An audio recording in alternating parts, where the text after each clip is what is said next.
The slap cracked across her face hard enough to turn heads 3 rooms away. In the middle of a packed emergency department, in front of 8 witnesses, Dr. Marcus Delvane struck Nurse Sera Tollman like she was nothing, like she had always been nothing. Nobody moved. Nobody spoke. The only sound was the hum of fluorescent lights and Sarah's quiet exhale as she straightened and said absolutely nothing back. They thought she was afraid. They thought silence meant surrender. They were wrong about everything. Because the woman standing in that emergency room with a handprint forming on her cheek had once walked out of enemy territory carrying 2 wounded soldiers on her back and left no one behind. Before this story goes any further, if you're watching right now, hit that subscribe button and turn on notifications, because the stories we tell here don't pull punches and they don't stop at comfortable. Drop a comment telling me what city or country you're watching from. I want to see exactly how far this story travels. Now, let's go back to the night everything changed at Hartwell Memorial Hospital. The night shift at Hartwell Memorial Hospital in Greystone Falls started the same way it always did. Understaffed, overloaded, and moving at a pace that chewed through the unprepared and spat them out by 3 a.m. Sera Tollman had been working that shift for 2 years. She knew every broken ceiling tile in the east corridor, every monitor that needed a firm tap on the side to read correctly, every supply cabinet that jammed unless you lifted the handle at exactly the right angle. She knew the night orderly, Philip, took his break at 11:15 and that the vending machine near radiology stole dollar bills but gave you your chips anyway, if you waited. She knew the hospital the way people know places they've survived rather than enjoyed. She arrived at 6:47 p.m., 13 minutes early, changed into her scrubs in the locker room without speaking to anyone, and clipped her badge to her chest. The photo on the badge showed a woman with dark eyes and a composed expression that most of her coworkers read as blankness. Quiet. Forgettable. The kind of nurse who filled a slot on the board and didn't cause problems. That was exactly how she wanted it. The ER was already backed up when she walked out to the floor. 3 patients in the hallway waiting for rooms. A man with a laceration to his forearm pressing a soaked cloth against the wound and complaining loudly to anyone who would listen.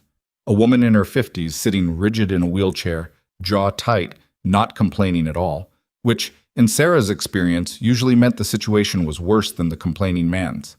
She went to the quiet woman first. "How long have you been waiting?" "Since 4. The woman's voice was dry and precise. "They told me a room would be available within the hour." That was nearly 3 hours ago. Sarah noted her pallor, the slight blue tinge at the edge of her lips, and the way she was holding her left arm slightly stiff against her body. She flagged it immediately, found the charge nurse, and got the woman moved to a monitored bay inside of 4 minutes. Possible cardiac event, possible dissection. Either way, she needed eyes on her sooner than the board showed. "You don't have the authority to bump patients," said the charge nurse, Renata Briggs, who had held the position for 11 years and used it like a personal fiefdom. "Triage decides order." "Triage didn't see her 45 minutes ago when she was triaged," Sarah said. "Her presentation has changed. Document it and put in a request. By the time that processes, she could be coding." Renata gave her the look she always gave her, the one that said, "You are a night shift floor nurse who should know your place," and then walked away. Sarah documented it, flagged it a second time through the system, and kept an eye on the woman until a resident finally ordered the EKG that Sarah had known was necessary 20 minutes earlier. The results came back fast. The woman was transferred to cardiac care within the hour. Nobody mentioned Sarah's name in connection with the catch. That was also fine. She hadn't done it for the mention. The department was managed by Dr. Marcus Delvane, who had held the position of ER director at Hartwell Memorial for 6 years. He was the kind of man who filled a room by announcing himself, loud without being funny, confident without being competent, and relentlessly interested in how things looked rather than how they worked. He had opinions about efficiency that he delivered in meetings, while the nurses who actually created the efficiency sat quietly and said nothing because speaking up meant being written up for something unrelated 3 weeks later.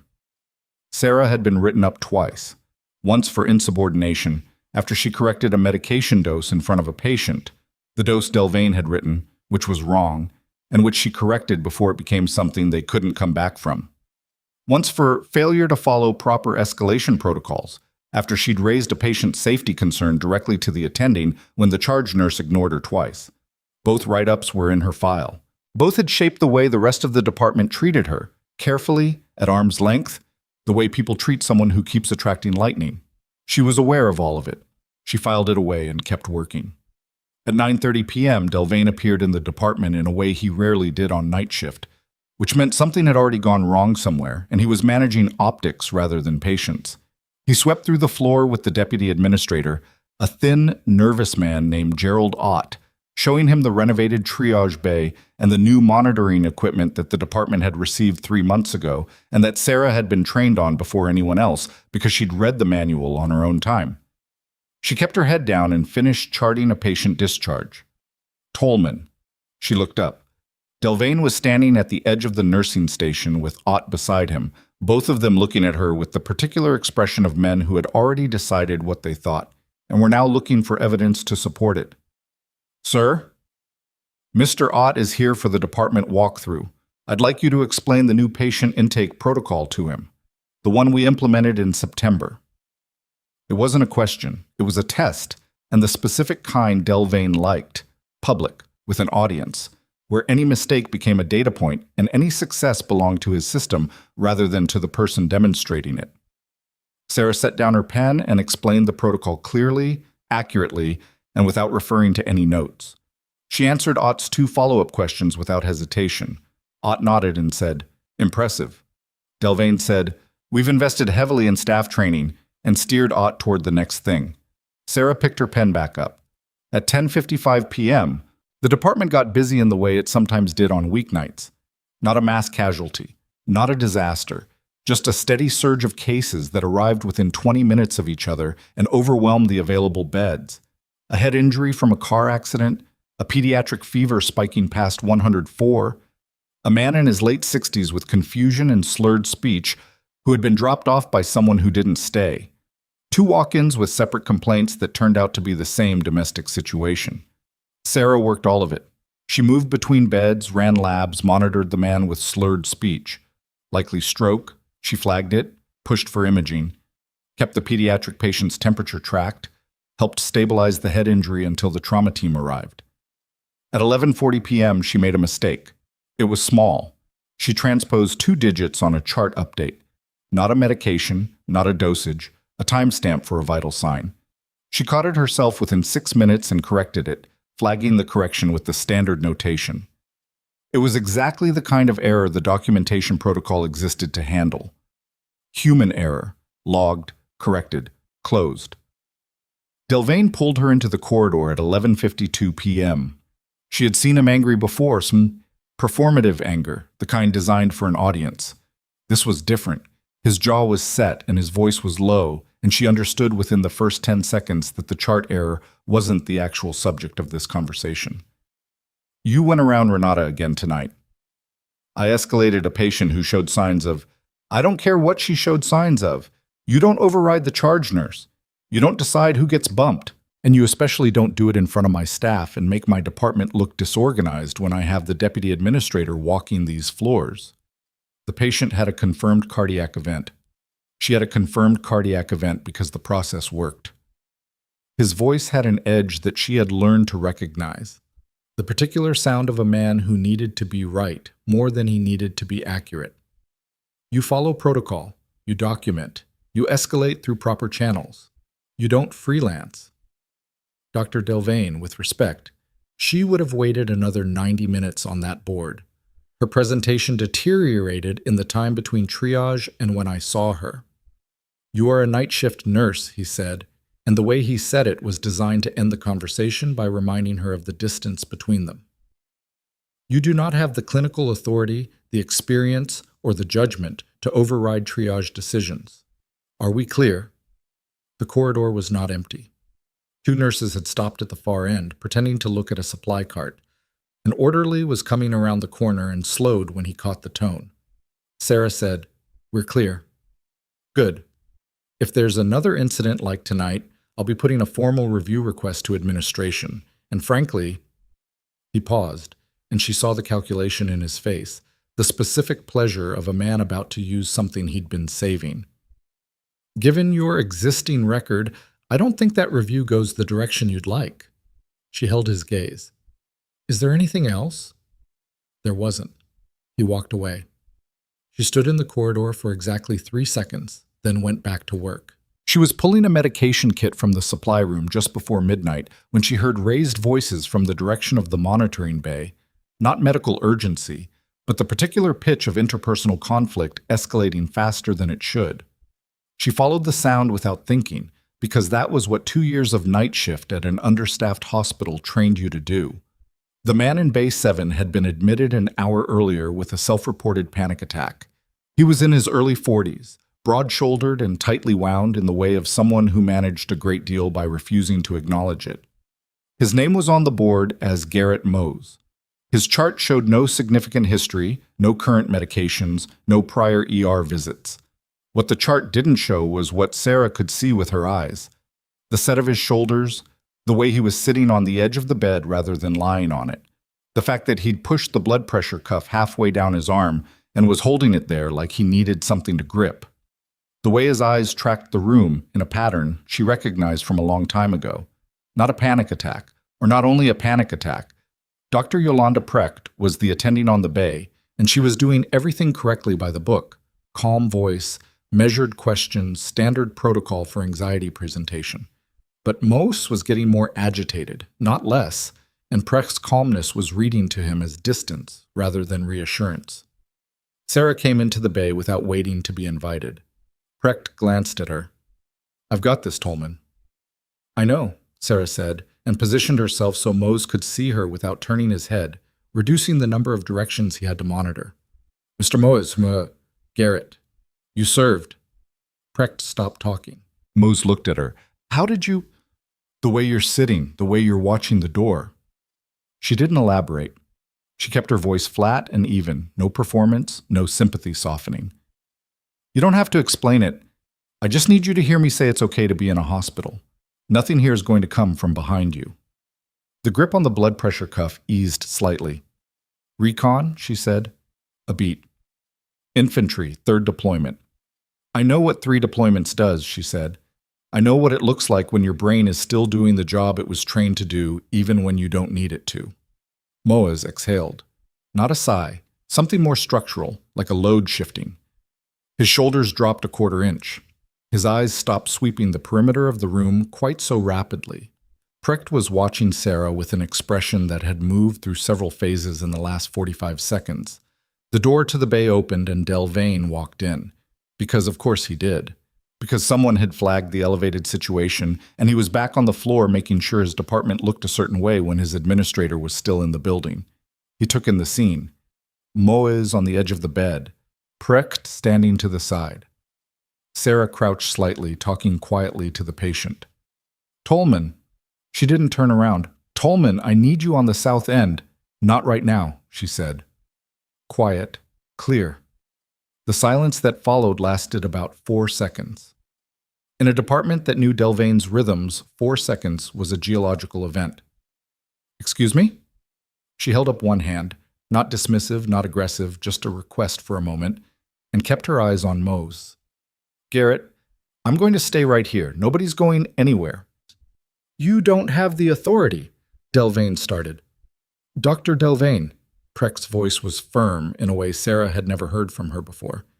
The patient is beginning to stabilize. Can we have 3 minutes? Another pause. Delvain's voice, when it came, was controlled the way things are controlled when the explosion is being saved for later. 3 minutes. He stepped back into the corridor.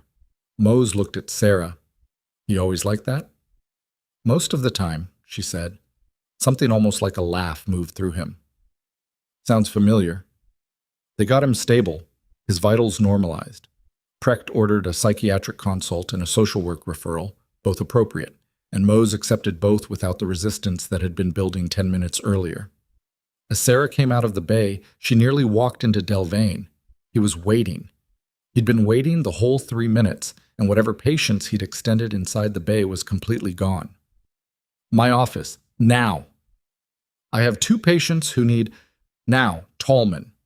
His office was at the end of the administrative corridor, away from the department floor, close enough to look like involvement, far enough away to stay uninvolved. He closed the door behind them and for a moment just stood there, and she could see him running through something, making a decision. You directly ignored a direct instruction from a department director in front of multiple staff members and a patient. I was managing a deteriorating patient situation. You were overstepping. Again. He moved around his desk but didn't sit, standing behind it like a barrier. I've given you more latitude than any other nurse in this department because I understood you had potential. But this pattern, which pattern? He stopped. The one where I catch things before they become emergencies, she said. The one where patients stabilize? Which pattern specifically are we talking about? His expression shifted. Something moving under it, past the performance, something harder. You think this is about the patients? She waited.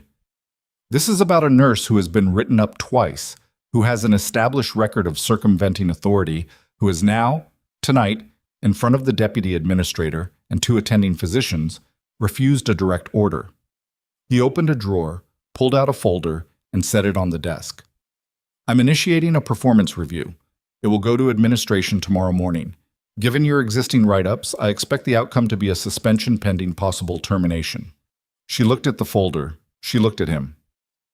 I saved 2 patients tonight, she said. 1 cardiac, 1 psychiatric. Both outcomes were better because of what I did. You know that. I know you can't function in a team environment and you can't follow basic professional protocols. His voice was steady in a way that told her he'd practiced this, or something like it.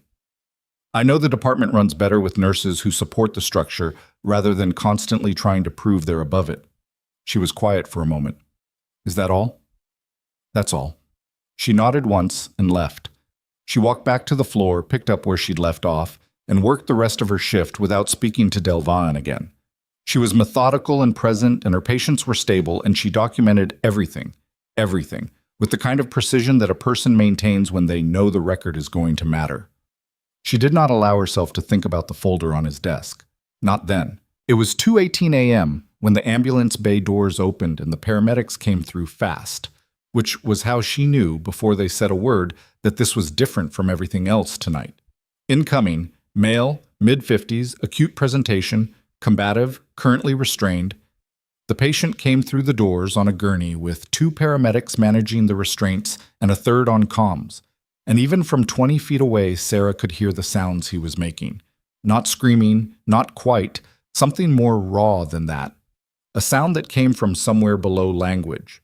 The paramedic report came fast. Patient found by neighbor, no ID on him initially. Neighbor identified him as a retired military. He came out of it partway in the rig, gave his name as... But Sera had already stopped listening to the report, because she had already seen his face, and the man on the gurney had already seen hers. The sounds he was making changed. His whole body changed. The violent resistance in his limbs going briefly still.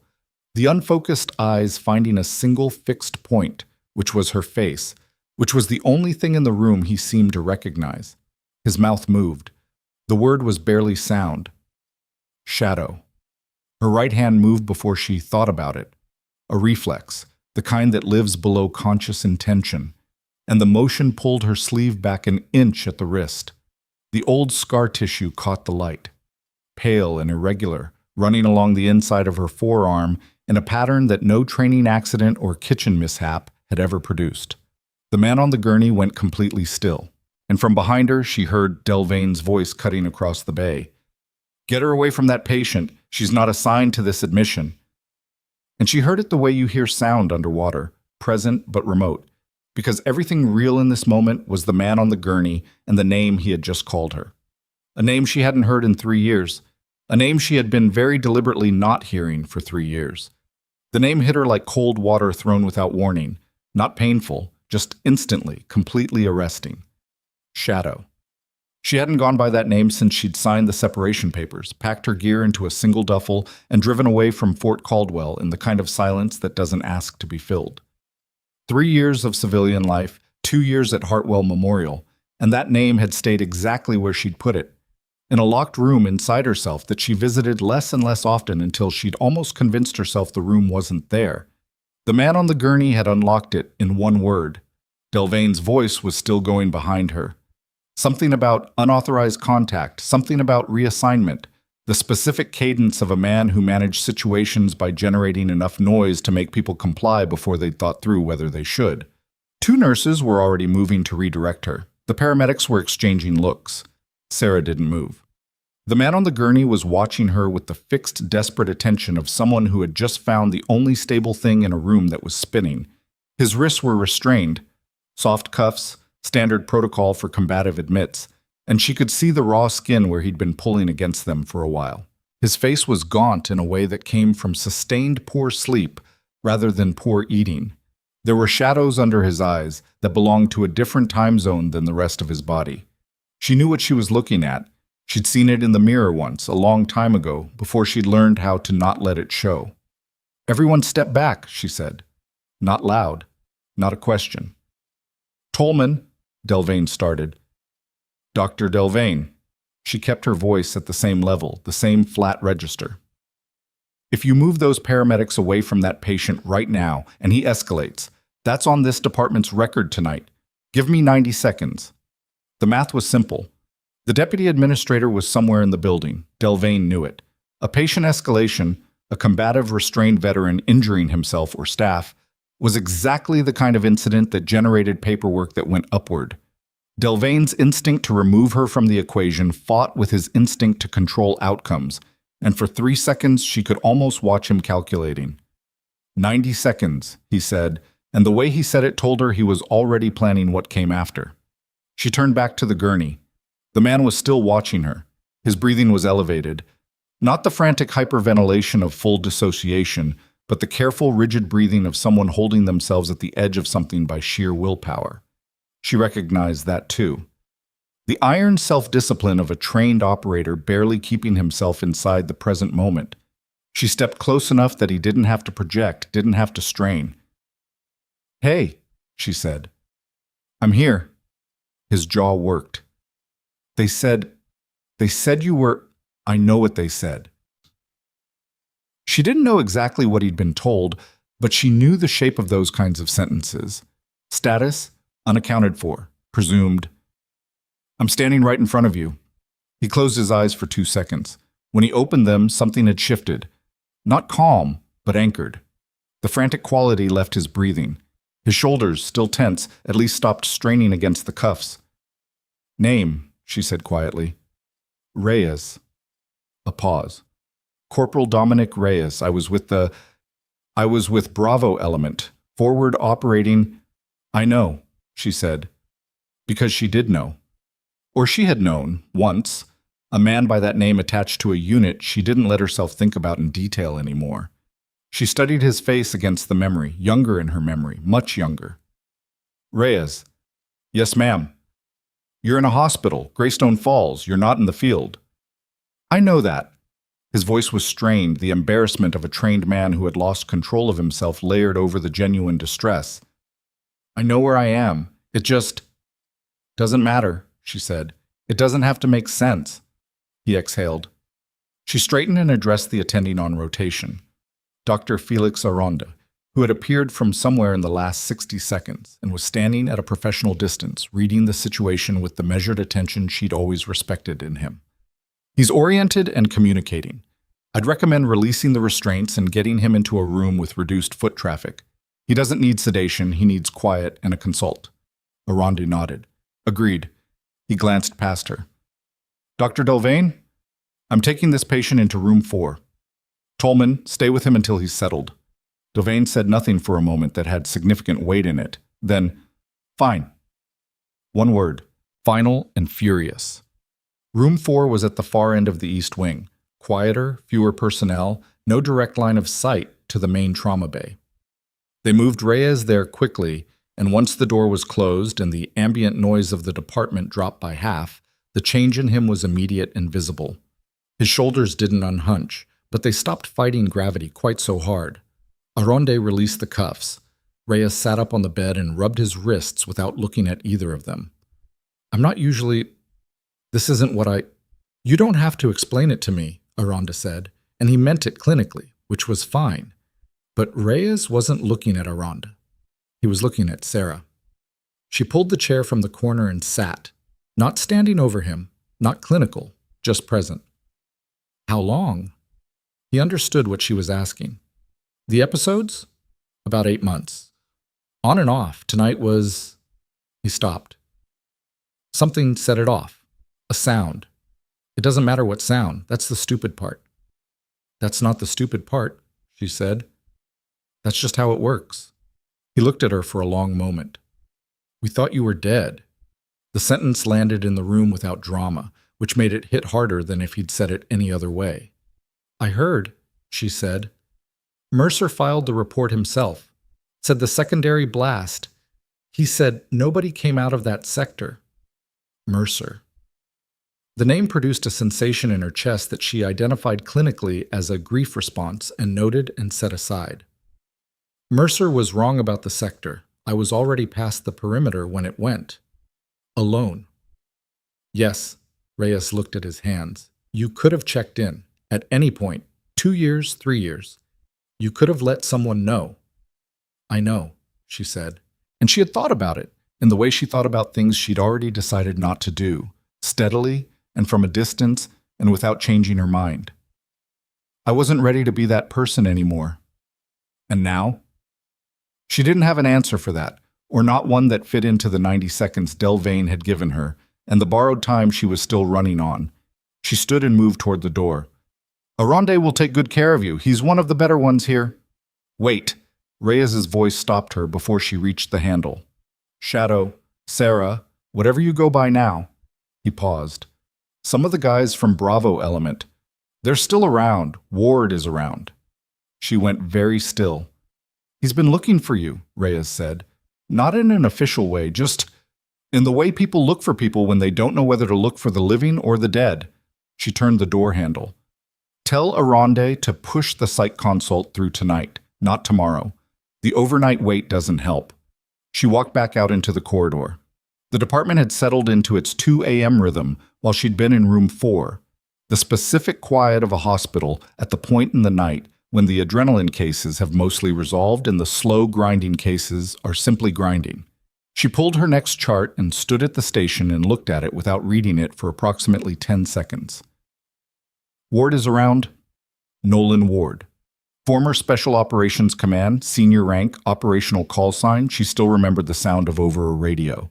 The man who had held a perimeter alone for 40 minutes once, while she moved 3 casualties through terrain that shouldn't have been survivable. The man who had, at the end of a mission she didn't allow herself to reconstruct in detail, looked at her and said, Get out of here, Shadow. That's an order. And meant it, and been right, and probably hadn't known until now whether she'd made it. She read the chart. She went to work. Delvain found her at 3:10 a.m. She'd been expecting it. The 90 seconds had bought her the rest of the immediate situation. But Delvain was not a man who let debts go uncollected, and the expression he was wearing when he came around the corner of the nursing station was the settled, deliberate look of someone who had used the intervening hour to prepare rather than cool down. He didn't speak in the open. He jerked his head toward the corridor and walked, expecting her to follow, which she did because the alternative was a scene that neither of them would benefit from. You pulled Dr. Aronde into that, he said, once they were clear of the station. Dr. Aronde made his own clinical decision. You positioned him to make it. You deliberately put me in a situation where I couldn't reassign you without creating a documented incident. His voice was low and precise. That was calculated. The patient was stabilizing. Reassigning me at that moment would have been clinically dangerous. You're a night shift nurse, Tollman. You treated that patient like you were the attending. You talked Aronde into keeping you on the case. You have made a pattern tonight of inserting yourself into situations that are above your clinical role, ignoring direct instructions and doing it in ways that are just careful enough to look justified on paper. She met his eyes. If the outcomes are good, the outcomes are not your evaluation metric. Compliance is your evaluation metric. He stopped walking. They were in the administrative corridor, dim at this hour, the only light coming from the exit sign at the far end. I want to be very clear about something. The performance review I mentioned earlier is not a threat. It is already drafted. It goes to administration in 4 hours when the day shift starts. Your existing write-ups, tonight's incidents, it will not go well for you. And I want you to understand that I am not doing this because I dislike you. I am doing this because this department works when people work within their roles." Sera said nothing. He waited, apparently expecting something, a protest, a plea, the specific capitulation he was used to receiving from people he'd cornered in this corridor. She said, "Is there anything clinical you need from me before the shift ends?" He stared at her for a moment. "No." "Then I'm going back to the floor." She left him standing in the corridor with the exit sign throwing red light across his face and the drafted review document presumably burning a hole in his desk drawer, and she went back to the department, and she worked the last 90 minutes of her shift with the same meticulous, unhurried precision she'd maintained all night. At 5:55 a.m., she clocked out. She changed back into her street clothes in the locker room, moving with the automatic efficiency of someone too tired to perform the act of getting dressed. She shouldered her bag and walked through the parking structure and got into her car and sat there for a moment in the gray, pre-dawn light. Ward is around. She drove home. She didn't sleep. She spent the hours between 6 and 9 a.m. doing things she could control: coffee, dishes, the same paperback she'd been failing to finish for 3 weeks. She answered a text from her landlord. She looked at a notification about her lease renewal and didn't open it. She sat by the window with cold coffee and watched the street below come to life in the gradual, unambitious way of residential streets on weekday mornings. At 9:14 a.m., her phone rang. She didn't recognize the number, but the area code was one she recognized. It wasn't local, wasn't a number she had in her contacts, and had the specific non-geographic quality of a number assigned rather than chosen. She looked at it for 2 rings. She answered. "Tollman." The voice on the other end was measured, direct, and familiar in the specific way of voices you've heard giving orders in difficult conditions. It had aged slightly, a little rougher at the edges, but the cadence was the same. "It's Ward." She set down her coffee cup. "I heard you were in Greystone Falls." "Since January. There's a Veterans Outreach Center on the east side. I've been doing some work there." A pause. "Reyes called me." "I figured. He said you were the one who brought him down." "Aronde did the clinical work." "Don't do that," Ward said, and there was something in his voice that wasn't quite exasperation but was related to it. The tone of a man who had known her long enough to recognize a deflection. "I know how you handle situations. Reyes was in full episode when they brought him in. Aronde wouldn't have reached him without you in that room." She was quiet. "Sera." He hadn't called her that. Her actual name, not the call sign, in her memory. It took a moment to land. "I have some things I need to tell you about what happened after Caldwell, about the official record of what happened on the mission." Another pause, and this one was longer, and she could hear him deciding something on the other end of the line. "I need to do it in person. Are you available today?" "I worked overnight. I'm off until tomorrow." "There's a diner on Merchant Street, Holt's. Can you be there at noon?" She could. She said so. She hung up and sat with the phone in her hand for a moment, then set it on the table next to the cold coffee and looked at the ceiling.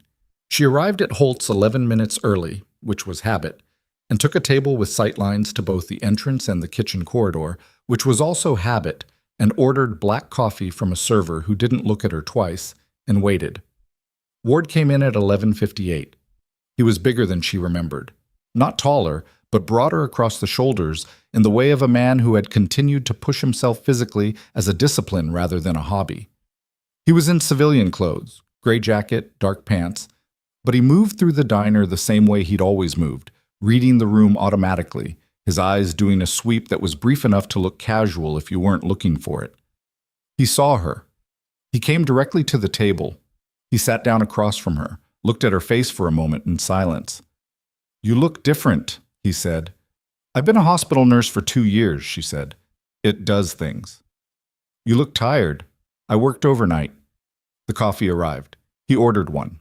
The server left. For a moment, neither of them said anything, and the silence had the particular quality of 2 people who had communicated in environments where silence was operational necessity and had never entirely broken the habit. The official report, he said finally, has your status as unaccounted for. Not KIA. Unaccounted for. Mercer filed it that way because he didn't have confirmation either way, and because... He stopped, seemed to choose his next words carefully. Because what happened in that sector wasn't supposed to happen the way it happened. And a clean KIA creates questions about the mission parameters. Unaccounted for is easier to file and harder to appeal. I know, she said, because she'd understood that at the time, even when she'd been too depleted to be angry about it. What you did in that sector, moving those 2 casualties through the secondary collapse zone, that's in the record, Sarah. It's buried, but it's there. Mercer documented it before he filed the status report. He documented it because he had to, because there were witnesses, and because what you did was... Ward's jaw tightened slightly. It was not something that could be left out without someone noticing the gap. She wrapped both hands around her coffee cup. Why are you telling me this now? Because Reyes isn't the only one who has been having a hard time, Ward said flatly. I've got 3 guys from Bravo Element within 50 miles of this city right now. I've been watching them try to access services that don't understand what they need, get processed through systems that weren't built for what they've been through, and get sent home with pamphlets. His voice had an edge in it.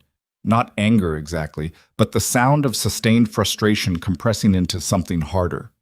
And last night, one of them goes into crisis and ends up in an ER, and the person who reaches him is you, hiding in a hospital and pretending you're a regular nurse.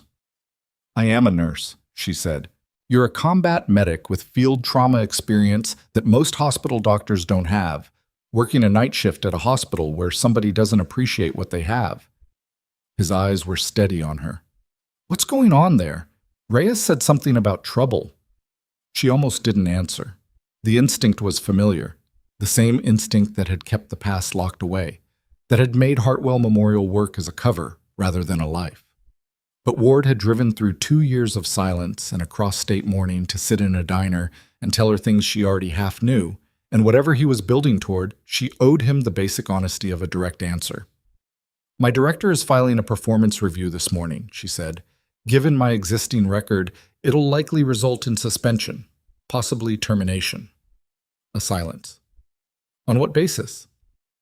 Clinical insubordination. Failure to follow escalation protocol. Last night specifically. Going around the charge nurse on a cardiac patient. Intervening with Reyes without being assigned to that admission. She paused. He's not entirely wrong on the technical charges. I do go around people when the patient outcome requires it.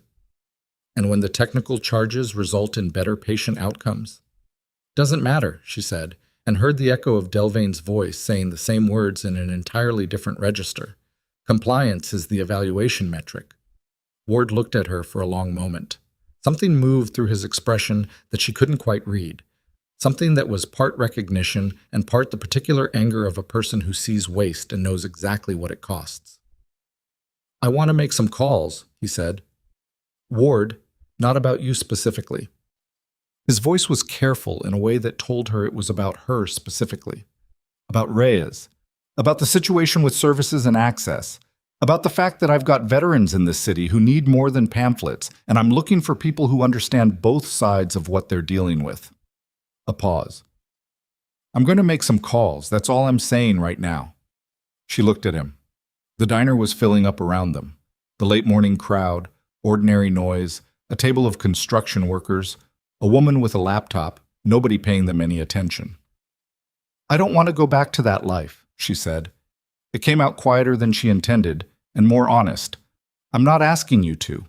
He met her eyes. I'm asking you to stop pretending you're less than you are. There's a difference. She didn't have a response to that.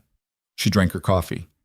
Outside the diner window, Greystone Falls moved through its ordinary Tuesday morning, unaware that anything was different. Her phone buzzed on the table. She turned it over. The notification was from an email, her work account, which she'd kept open out of habit. The sender was HR at Hartwell Memorial. The subject line was formal and brief, and told her exactly what she'd known since 3:10 a.m. in the administrative corridor. She was reading the formal suspension notice when her phone buzzed a second time. A different number this time, one she didn't recognize, local area code, and something in the pattern of it, The timing, the specific hour, the fact that it followed the HR notification by less than 90 seconds made her answer it before she'd consciously decided to. "Ms. Tollman?" The voice was professional, unhurried. "My name is Carolyn Marsh. I'm the Deputy Administrator at Hartwell Memorial.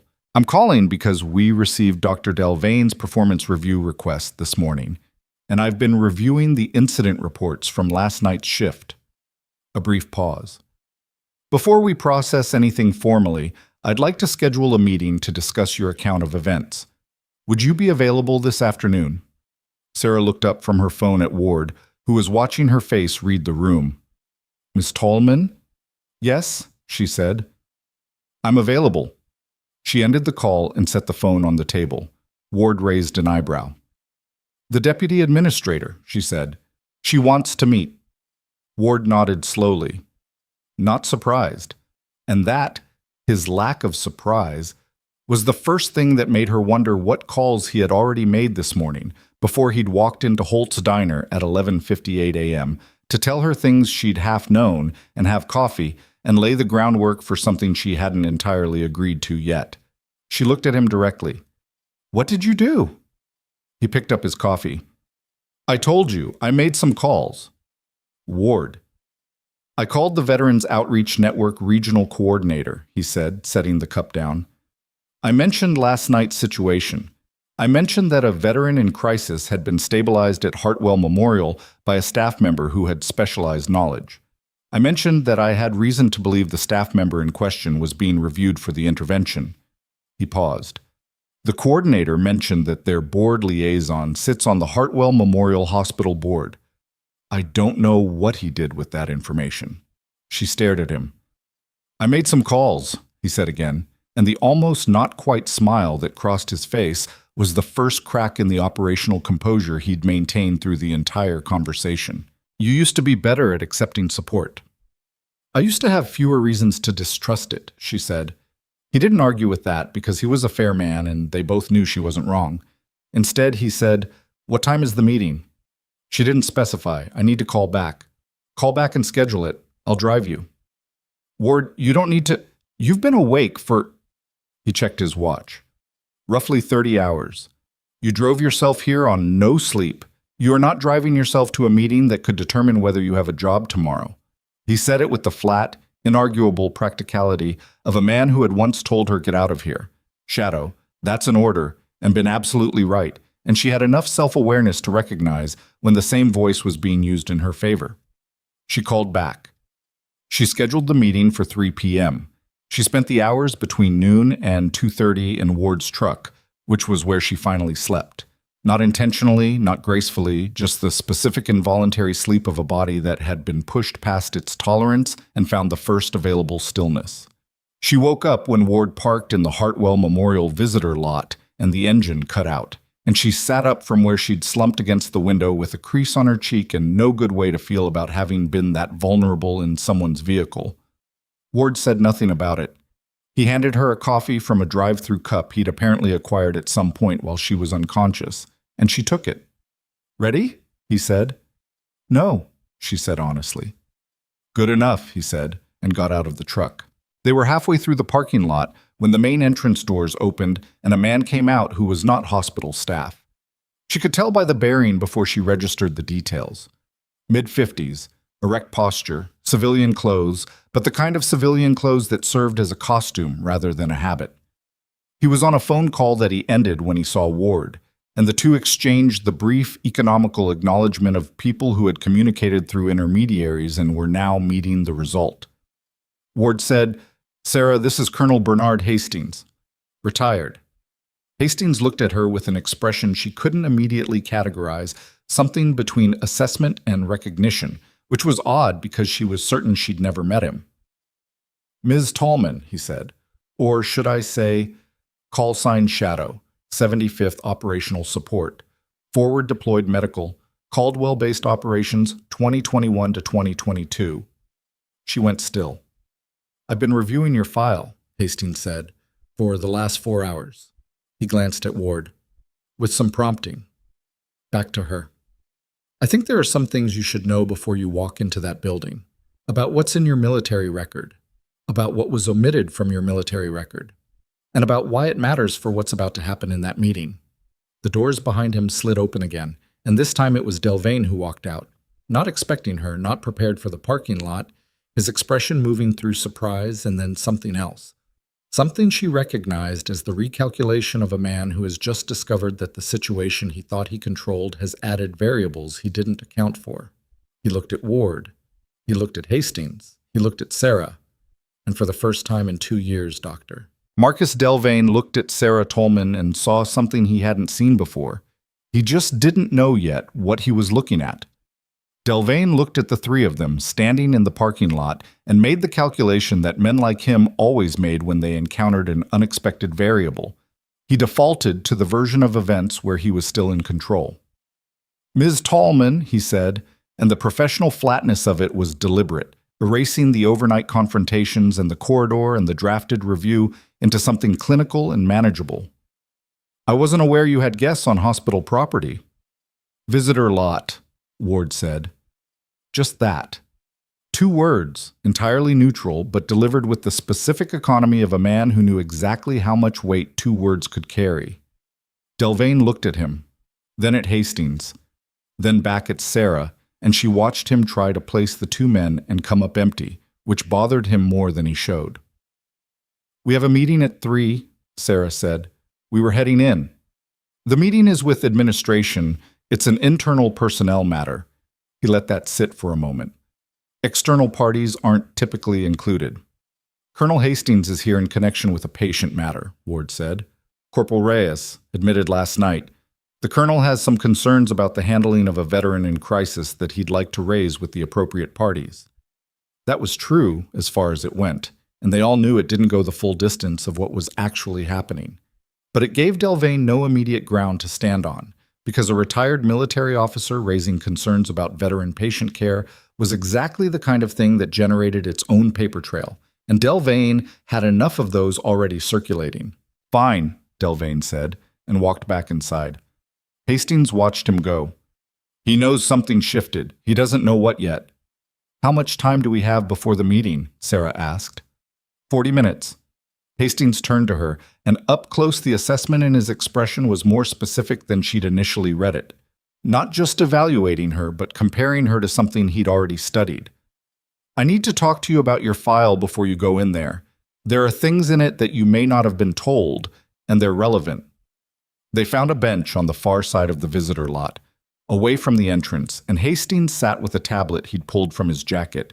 Standard civilian model, no indication of affiliation. And for the next 35 minutes, he told her things that rearranged the architecture of the last 3 years. The mission debrief from Caldwell had not been filed as incomplete. It had been filed as classified, a distinction that sounded procedural and was actually significant because classified status meant the operational record was intact and accessible rather than lost or suppressed. Mercer had filed it fully, including her actions in the secondary collapse zone, including the extraction of 2 casualties under active hostile conditions, including the detail that she had covered an additional 200 meters of unsecured terrain alone to reach a communication point. The full picture was there. It had simply been placed behind access restrictions that she, as a separated service member, could not reach. "Why?" she said. "Because the parameters of that mission involved coordination with a civilian intelligence element that hasn't been publicly acknowledged," Hastings said. "Everything connected to that mission got restricted by association. You weren't specifically suppressed. You were collateral to a larger classification." "That's a meaningful difference to the people in the file," she said. "I know." He didn't apologize for it, which she respected. "What I can tell you is that the record exists and it is complete, and it accurately reflects what you did. It also accurately reflects what the mission command failed to account for in terms of the secondary collapse risk." He paused. "There were findings. Internal. They were restricted along with everything else." Ward, who had been quiet during most of this, said, "The findings established that the mission parameters put Sera in a position where the outcome she survived was a result of her own capability, not mission planning." "Is there a version of this that becomes relevant to what's happening in that building today?" Sera asked. Hastings looked at her steadily.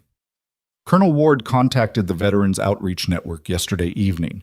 The network's board liaison is also a member of the Hartwell Memorial Hospital Oversight Committee. That liaison contacted the committee chair at 8 this morning. He paused. The chair requested the patient incident reports from last night before Delvane's performance review had been processed. They've been reviewing the reports since approximately 9 a.m. She absorbed that. And your involvement? The network coordinator asked me to be present in an advisory capacity, given my familiarity with the classified record. He closed the tablet. What happens in that meeting is not something I can control. But the committee chair knows that the nurse who intervened with Reyes last night has a military medical background that is documented, that the intervention she performed is consistent with advanced training, and that the performance review being filed against her was initiated within the same shift as the interventions it references. Timing. She heard the significance in it. Delvane had drafted the review while she was still working. The review was punitive, not procedural, and the timing made that visible. That's not enough to protect me, she said. No, Hastings agreed, but it's enough to make sure the right questions get asked. She looked at Ward. He was watching her with the particular patience of a man who had run enough operations to know that the most important thing in the final minutes before a thing starts is not adding new information. She wanted to ask him why he'd made these calls, why he'd spent a morning on her behalf, why any of this mattered to him now rather than 3 years ago when she'd been a name on an incomplete report. But she already knew. She'd always known, in the place where she kept things she didn't examine. Nolan Ward did not leave people behind. He never had. And she had, in a fairly fundamental way, left herself behind. And he'd been looking for her ever since. She stood up. Let's go. The meeting was in the second-floor conference room, which Sera had walked past hundreds of times without ever being inside. It was a room designed to project institutional weight. Long table, upholstered chairs, framed photographs of the hospital at various points in its history. The deputy administrator, Carolyn Marsh, was already there when they arrived, along with a woman Sera didn't recognize who was introduced as Dr. Phyllis Corman, representing the Medical Oversight Committee, and a hospital counsel named James Feld who sat slightly apart and took notes, and occasionally asked brief, precise questions. Delvane was there. He had a folder, physical, thick, and a composed expression that had cost him something to assemble. Renata Briggs, the charge nurse, was also there, which Sera hadn't anticipated, and which told her the scope had expanded beyond what Delvane had originally filed. Ward and Hastings were asked to wait in the corridor, which Sera had expected. Hastings nodded and went without comment. Ward held her gaze for a half-second before he turned, not reassurance, not instruction, just acknowledgement. And then the door closed, and it was just her and the table and the people who were going to decide something. Marsh ran the meeting with the efficient directness of someone who had done this before and disliked the necessity of it. She laid out the structure. The performance review filed by Dr. Delvane, the patient incident reports from the previous shift, and the committee's decision to convene before processing the review formally. Ms. Tollman, Marsh said, I want to start with your account of last night's events. Walk me through the shift from your perspective. Sera did. She kept it chronological, factual, and specific. The cardiac patient, the timeline of escalation, the clinical basis for her intervention, the interaction with Garrett Moes in Bay 7, the circumstances of Reyes's admission and the 90-second window she'd negotiated with Delvane, the corridor conversation at 3:10 a.m., and what Delvane had told her about the review. When she finished, the room was quiet for a moment. Corman said, the cardiac patient, Mrs. Bellows, admitted 10:47 p.m., was subsequently diagnosed with an acute type B aortic dissection. The cardiothoracic team notes indicate that delay of 30 to 60 minutes in identification would have significantly elevated the risk of aortic rupture. Silence. Delvane said, the patient was flagged by the triage process. She was flagged at 10:51 p.m., Corman said, after Nurse Tollman's second escalation. The first escalation was at 10:38 p.m. and was not acted upon by the charge nurse on duty. She glanced at Renata without particular expression. That's in the system timestamp. Renata Briggs looked at the table and said nothing. Sera had not staged any of this. She had documented it because documentation was what you did, not because she'd anticipated needing it. The timestamps were what they were. Delvain shifted his folder. The issue isn't the outcome of any individual patient case. The issue is a pattern of behavioral non-compliance that creates management problems regardless of— Dr. Delvain, Feld said, the counsel quietly. I'd like to table the pattern discussion for a moment and address last night specifically. The patient identified as Dominic Reyes. He's admitted at 2:18 a.m. Can you walk me through your decision to restrict Ms. Tollman's involvement with that patient? The question was framed neutrally and landed like a blade. Sera watched Delvain calibrate his response. I was managing an active admission with an agitated patient. Standard protocol is for the assigned team to handle the admission. Ms. Tollman inserted herself without authorization. And when you instructed her to step back? She refused a direct order. And the outcome of the patient interaction? A beat. The patient stabilized. With Ms. Tollman present, the attending physician, Dr. Aronde's report, Feld said, looking at a page in front of him, notes that the patient's de-escalation began in response to Ms. Tollman's intervention and that he made the clinical decision to maintain her involvement based on that observed response. He set the page down. Do you dispute Dr. Aronde's assessment? Delvain's jaw tightened. No. Marsh made a note. The room felt different than it had 10 minutes ago. The weight of it had shifted, not dramatically, not irreversibly, but perceptibly. Then Delvain opened his folder and put something on the table. I want to address the broader pattern, he said, and his voice had changed, lower, more deliberate. The composure of a man who has decided that if the ground under him is moving, he'll move faster. Ms. Tollman has 2 formal write-ups in her file, both for clinical insubordination. Last night was not an isolated incident. It was the escalation of a behavior pattern that this department has documented over time. He pushed the folder toward Marsh. I've compiled incident reports, supervisor notes, and peer observations going back 18 months. The picture it presents is a nurse who consistently overrides the authority structure of this department, who makes unilateral decisions that may or may not result in good outcomes, and who cannot function within a team. The performance review I filed is not punitive. It is a documented, evidence-based response to a sustained pattern. Marsh took the folder. She opened it. Sera looked at the folder. She looked at 18 months of her professional life, assembled by a man who had shaped every entry, who had initiated the write-ups, who had defined the frame of each incident, who had been the authority structure she'd worked around when the alternative was a worse patient outcome. She thought about the cardiac dissection patient who had been flagged twice and moved on the second flag. She thought about Garrett Mose and the wall of careful professional distance that would have left him stranded in Bay 7 with a protocol instead of a person. She thought about Reyes and what 90 seconds had accomplished. And she thought about what she did and didn't have that could counter 18 months of curated documentation in a folder on a conference table. Marsh was reading. Corman was reading. Feld was reading. Renata Briggs was looking at her hands. Sera said, "May I ask Nurse Briggs a question?" Marsh looked up. "Go ahead." Renata Briggs looked up from her hands and across the table at Sera, and whatever she was expecting, it wasn't what she got. "The cardiac patient tonight," Sera said. "When I flagged her the second time, the 1051 flag, you processed it within 3 minutes. That's faster than usual for a non-critical requeue." Renata said nothing. "You'd already seen her yourself," Sera said. "Between my first flag and my second, you'd gone and looked at her." Something moved through Renata's face. Not guilt, exactly. Something more complicated.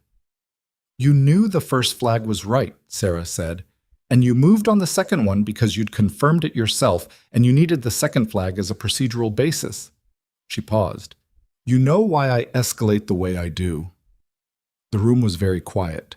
Renata Briggs looked at Carolyn Marsh and said, in the specific voice of a person who has made a decision they will not be able to unmake.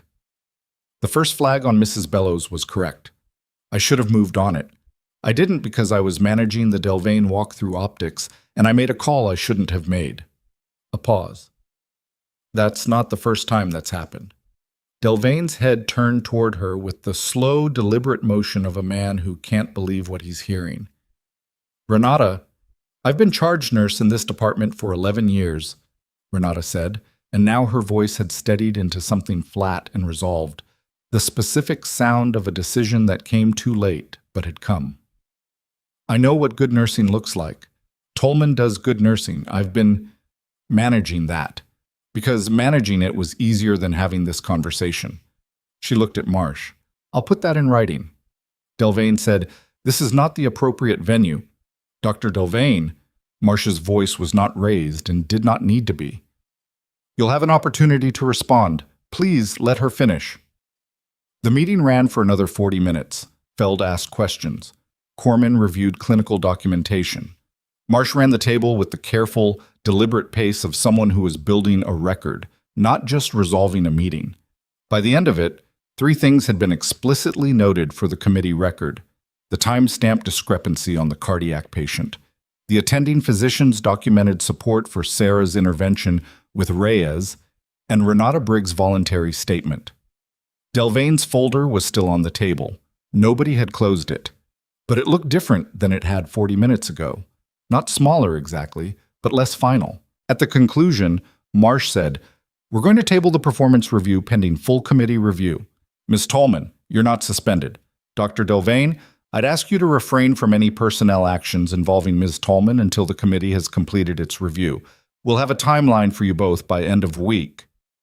It wasn't a resolution. Sera had known it wouldn't be. Not today, not in a single meeting. But it was the door staying open rather than closing, and that was more than she'd had at 5:55 a.m. in the parking structure.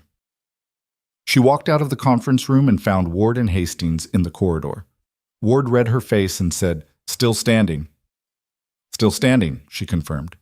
Hastings said, The committee chair will want to speak with me before end of week. There are things I can put in front of them that would be relevant to the review. The classified record, she said, a summary of it, properly handled. He paused. I want to be honest with you. This isn't a clean fix. The committee has a process. Delvain has documentation. You're going to need to make your own case, and it's going to take longer than you'd like. I know, she said.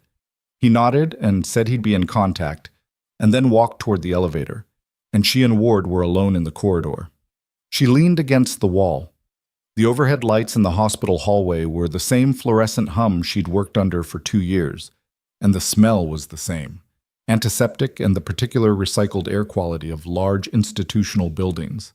And she was suddenly, profoundly exhausted in a way that had moved past physical into something that sat in the bones. Go home, Ward said. Sleep. Actual sleep, not a car nap. I'm fine. You look like someone hit you with a building. Flattering. I mean it.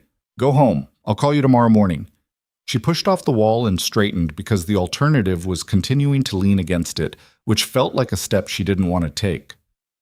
Ward, what Hastings said about the classified record, the findings about the mission planning, does that...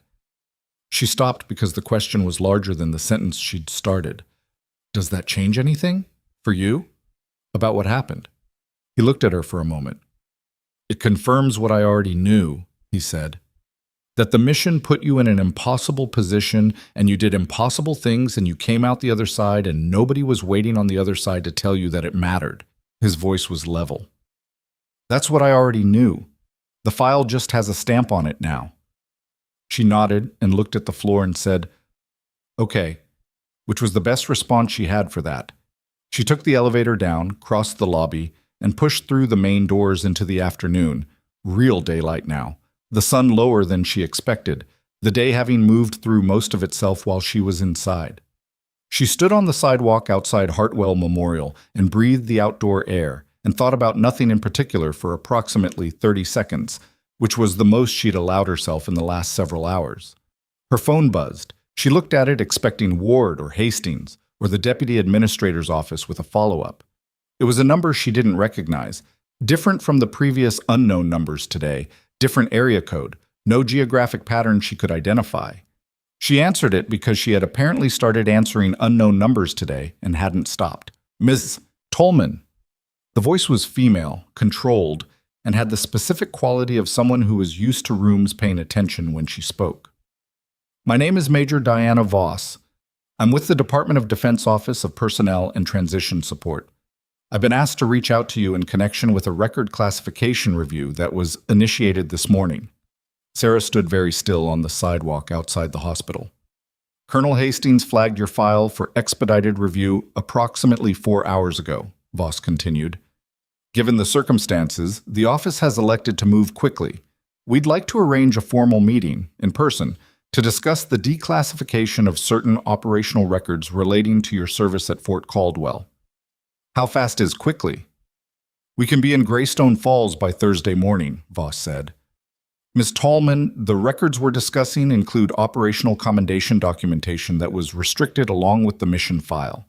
If the declassification proceeds, those documents become part of your formal personnel record, available to you and upon request to any civilian institution with appropriate cause. A pause. We think you should know what's in them before anyone else does. She looked up at the hospital entrance. Through the glass doors, she could see the lobby, and beyond it the elevator bank, and beyond that the second-floor corridor, where a meeting had just tabled a decision about her professional future. Thursday, she said. I'll be available. She ended the call. She stood on the sidewalk with her phone in her hand and the afternoon moving around her, and the particular feeling of a person who has spent 3 years building a wall between herself and her past, and has just watched the first large section of that wall develop a serious structural problem. Her phone buzzed again immediately. Text message, Ward's number. Hastings just told me about Voss. Don't argue with it. Just let it happen. She started to type back and stopped, because through the glass doors of Hartwell Memorial, she could see Delvane crossing the lobby toward the exit.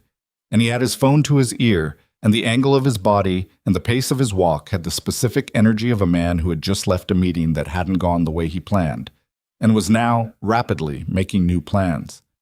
He pushed through the doors without looking at her. He was talking fast, low, gesturing with one hand while the other held the phone. The kind of conversation you have when you're trying to contain something before it spreads. She caught fragments as he passed, the committee chair, and before Friday, and then a name she didn't catch, and then something that made her stomach drop in a specific way that she'd learned a long time ago to pay attention to. I have the medical authority to... She didn't hear the rest. He rounded the corner of the building and was gone. She looked at the corner where he'd disappeared. She thought about what she knew about Delvane, the specific architecture of a man who needed to be in control, and had just discovered that a process he had initiated was no longer running on his timeline. She thought about the folder still sitting on the conference table. She thought about Renata Briggs and what it had cost the charge nurse to say what she'd said, and what Delvane would do with the knowledge that his charge nurse had broken from him in front of administration. She thought about Corporal Reyes still in the hospital, still under Hartwell Memorial's care, still on a ward where Delvane had clinical authority. And she thought about the phrase she'd caught, I have the medical authority to... She called Ward before she'd finished the thought. He picked up on the second ring. Reyes, she said. What room is he in? And who is his attending as of this afternoon? A pause. Why? Delvane just left the building on a phone call, and I caught the tail end of it. He said he had the medical authority to do something, and I didn't hear the rest. Another pause. Longer. I'll call Aronde. Now, Ward. Calling, he said, and she could already hear the line switching, and she was already moving back toward the hospital entrance because whatever Delvane was planning, it wasn't going to happen in the time it took her to stand on a sidewalk and wait for someone else to stop it. She pushed through the doors and went straight to the elevator, and she was in it and pressing the button for the third floor before she had a fully formed plan, operating on the same instinct that had moved her through 200 meters of unsecured terrain 3 years ago. The specific intelligence of a body that knows something needs to happen before the mind has caught up with exactly what.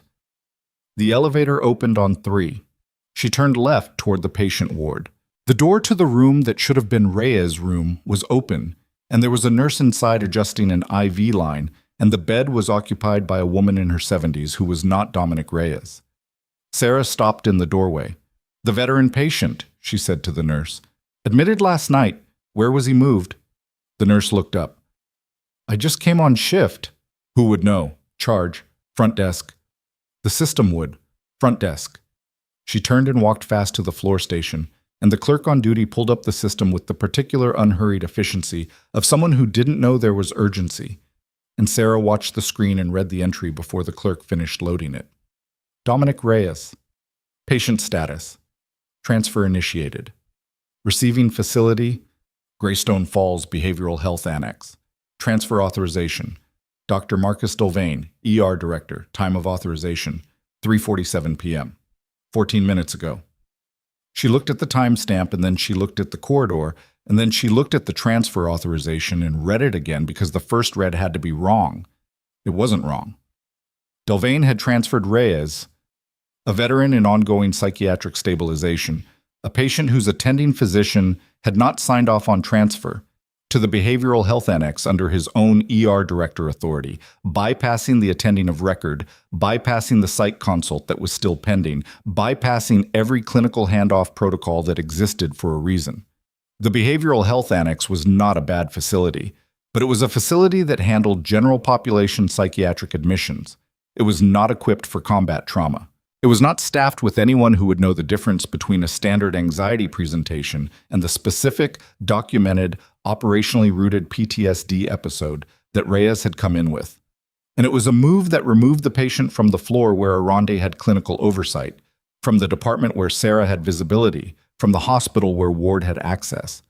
One call from a parking lot, 14 minutes, and Delvain had moved the only patient in Hartwell Memorial who connected Sera directly to the military record that was now, as of this afternoon, in motion. She pulled out her phone. She called Ward first because Ward was already in the building and Ward would move without needing the situation explained twice. He picked up before the second ring. Aronde didn't sign off on any transfer, he said, which meant he'd already gotten through. He's trying to reverse it now, but the annex already accepted the admission. Delvain used his ER director override. Can Aronde block it? He's on the phone with the medical director. It's not fast. How long has Reyes been at the annex? Transfer van left 12 minutes ago. He's probably there by now. She was already moving toward the elevator. The annex intake protocol for psychiatric admissions. They'll do a standard assessment, get him settled, run their own evaluation before they contact the referring physician. That's 2-3 hours minimum before anyone there understands what they're actually dealing with. I know. Does he have anyone? Family, emergency contact? His emergency contact is a sister in Portland. I've got her number from Reyes himself. He gave it to me this morning. Call her. She has the right to request information about the transfer. That creates a paper trail that isn't Delvain's paper trail. Already doing it. What are you doing? She stepped into the elevator and pressed lobby. Going to the annex? A pause. Sera, I'm not going as hospital staff. I'm going as, I don't know, a person who knows the patient. Figure out the angle while I'm driving. You don't have a car here. She had forgotten that. Ward had driven her. She'd slept in his truck. Lobby, she said. 3 minutes. He was already at the elevator bank when the doors opened. He'd moved fast, which meant he'd heard what she hadn't said. That this wasn't just about Reyes, that Delvain had done this in the 14 minutes between the parking lot phone call and the transfer authorization. That the speed of it meant it wasn't a clinical decision, it was a tactical one. They didn't talk on the way to the truck. Ward drove, and she sat in the passenger seat and called Hastings, who answered on the third ring and listened without interrupting while she explained the transfer. When she finished, Hastings said, "That's a patient removal from attending of record without attending sign-off, using director override for a non-emergency situation." Yes. That's not what director override is for. I know that. Is Aronde documenting the disagreement in real time? He's trying to reverse it through the medical director. I don't know if he's documenting the disagreement separately. He needs to document it separately, Hastings said. Every step. Time-stamped. The override authorization, his objection, the timeline of his attempt to reverse it. If this goes where I think it's going, that documentation is going to matter more than anything else. Can you reach Aronde directly? I'll try. Give me his number. She gave it from memory, 2 years of working the same floor, same attending rotations, and Hastings said he'd call and hung up. Ward pulled out of the hospital lot. The Greystone Falls Behavioral Health Annex was on the east side of the city, 12 minutes from Hartwell Memorial in normal traffic, which the late afternoon was not. They hit the main arterial at the wrong moment. Shift change, commuters, a light sequence that favored the cross streets, and she sat with her hands flat on her thighs and breathed and watched the traffic and did not say go faster because it wouldn't help. "Walk me through what he's doing," Ward said. Not a question. He was thinking out loud, which was a thing she remembered from field operations. His particular method of working a problem by narrating it until the architecture showed. "He came out of that meeting and he knew the ground had shifted," she said. Renata broke from him. "The committee tabled the review instead of processing it. He's been doing this long enough to know that tabled isn't the same as dismissed, but it's also not the same as going his way." She watched a light turn red and felt the truck stop. "Reyes is the connection between me and the military record. If the committee asks why my intervention with Reyes was appropriate, the answer involves explaining what I know and why I know it. That answer opens the military record. Delvain doesn't know exactly what's in that record, but he knows there's something. Hastings was in the building. Ward was in the building. A retired colonel showed up the same day as the committee meeting. He's not a stupid man. So he moves Reyes. Gets him out of Aaron's care, out of easy access, into a facility where the intake process resets the clock. By the time the committee asks to speak with the patient, if they ask, Reyes is in a different system, under a different provider, and anything he says about last night gets filtered through a behavioral health framework that might or might not accurately represent what actually happened." Ward was quiet for a moment. "That's a significant risk for Delvain to take. Using director override inappropriately, that's reviewable. He's calculating that the committee will be slower than he is," she said. "He's calculating that by the time anyone looks at the override, the story is already set. Reyes is at the annex, that's where he is. The attending of record objection is a disagreement between physicians, and I'm still suspended pending review." She paused. "He knows the system. He's been running it for 6 years." The light changed. Ward drove. The annex was a 3-story facility that looked like it had been built in 2 separate decades and connected by optimism. An older brick section and a newer glass and steel wing joined by a covered walkway. There was a visitor parking lot with a security booth and a main entrance with a buzzer system and a camera above the door. Ward pulled in and parked and turned off the engine and sat for a moment. "You can't go in as medical staff. You're on administrative leave from Hartwell Memorial. Even if the leave is contested, using staff credentials at a connected facility would give Delvain something real." "I know." "You can go in as a personal contact. A friend of the patient who was notified of the transfer and wants to confirm he arrived safely." "Will they let me see him?" "Probably not today. He's in intake. But you can establish presence. You can ask questions. You can make them aware that someone outside the facility is paying attention." He looked at her. "And I can go in as a representative of the Veterans Outreach Network, which is a genuine organizational affiliation, which gives me a basis for requesting information about veteran patient care standards." It wasn't much, but it was the thing they had. They went in. The intake coordinator at the front desk was a woman in her mid-40s named Lorna, according to her badge, who had the patient-composed demeanor of someone who managed difficult conversations for a living. She confirmed that a patient by the name of Dominic Reyes had been admitted in the last hour, that he was currently in intake assessment, and that information about his condition and status would be available to authorized contacts. Ward introduced himself and the network affiliation and asked, in the measured, unhurried way he had of asking things that required careful answers, whether the facility had a protocol for veteran-specific intake that had been followed in this case. Lorna said they did, and that it was followed for all veterans. Ward asked whether the intake team had been briefed on the specific nature of the patient's presenting episode before admission. A pause. The transfer documentation would include that information. And if the transfer documentation was completed by the transferring physician rather than the attending of record, would the intake team have any way to know there was a clinical disagreement about the transfer? Lorna looked at him for a moment. That would depend on what was included in the transfer documentation. Ward said, "I'd like to formally request that the intake team be made aware that the attending physician of record for this patient has contacted the transferring hospital's medical director to object to the transfer. That information may be relevant to how this patient's initial assessment is handled." Lorna said she would note the request and pass it to the intake supervisor. Ward thanked her. Sera said she was a personal contact and asked if she could leave her number to be notified when the patient was available for visitors. Lorna wrote it down. They walked back out to the parking lot. The late afternoon had gone gray while they were inside. Cloud cover moving in from the west, the specific flat light of a sky deciding whether to rain. Sera stood beside the truck and felt the day in her body, all of it at once. The weight of 22 hours with almost no sleep, and the meeting, and the transfer, and the parking lot, and the diner, and Ward's voice on the phone saying shadow in her memory because he hadn't said it today, but he had said it implicitly every time he'd moved faster than she'd asked him to. Aranda needs to file a formal objection, she said. Not just through the medical director. A written objection to the medical records department, time-stamped, stating clearly that he did not authorize the transfer and that the override was clinically inappropriate. I'll reach him again, Ward said. And Reyes's sister. If she calls the annex as next of kin and requests information about the clinical basis for the transfer, they have to provide it. That's a second record that isn't Delvane's. I've already talked to her. She's calling. She looked at him.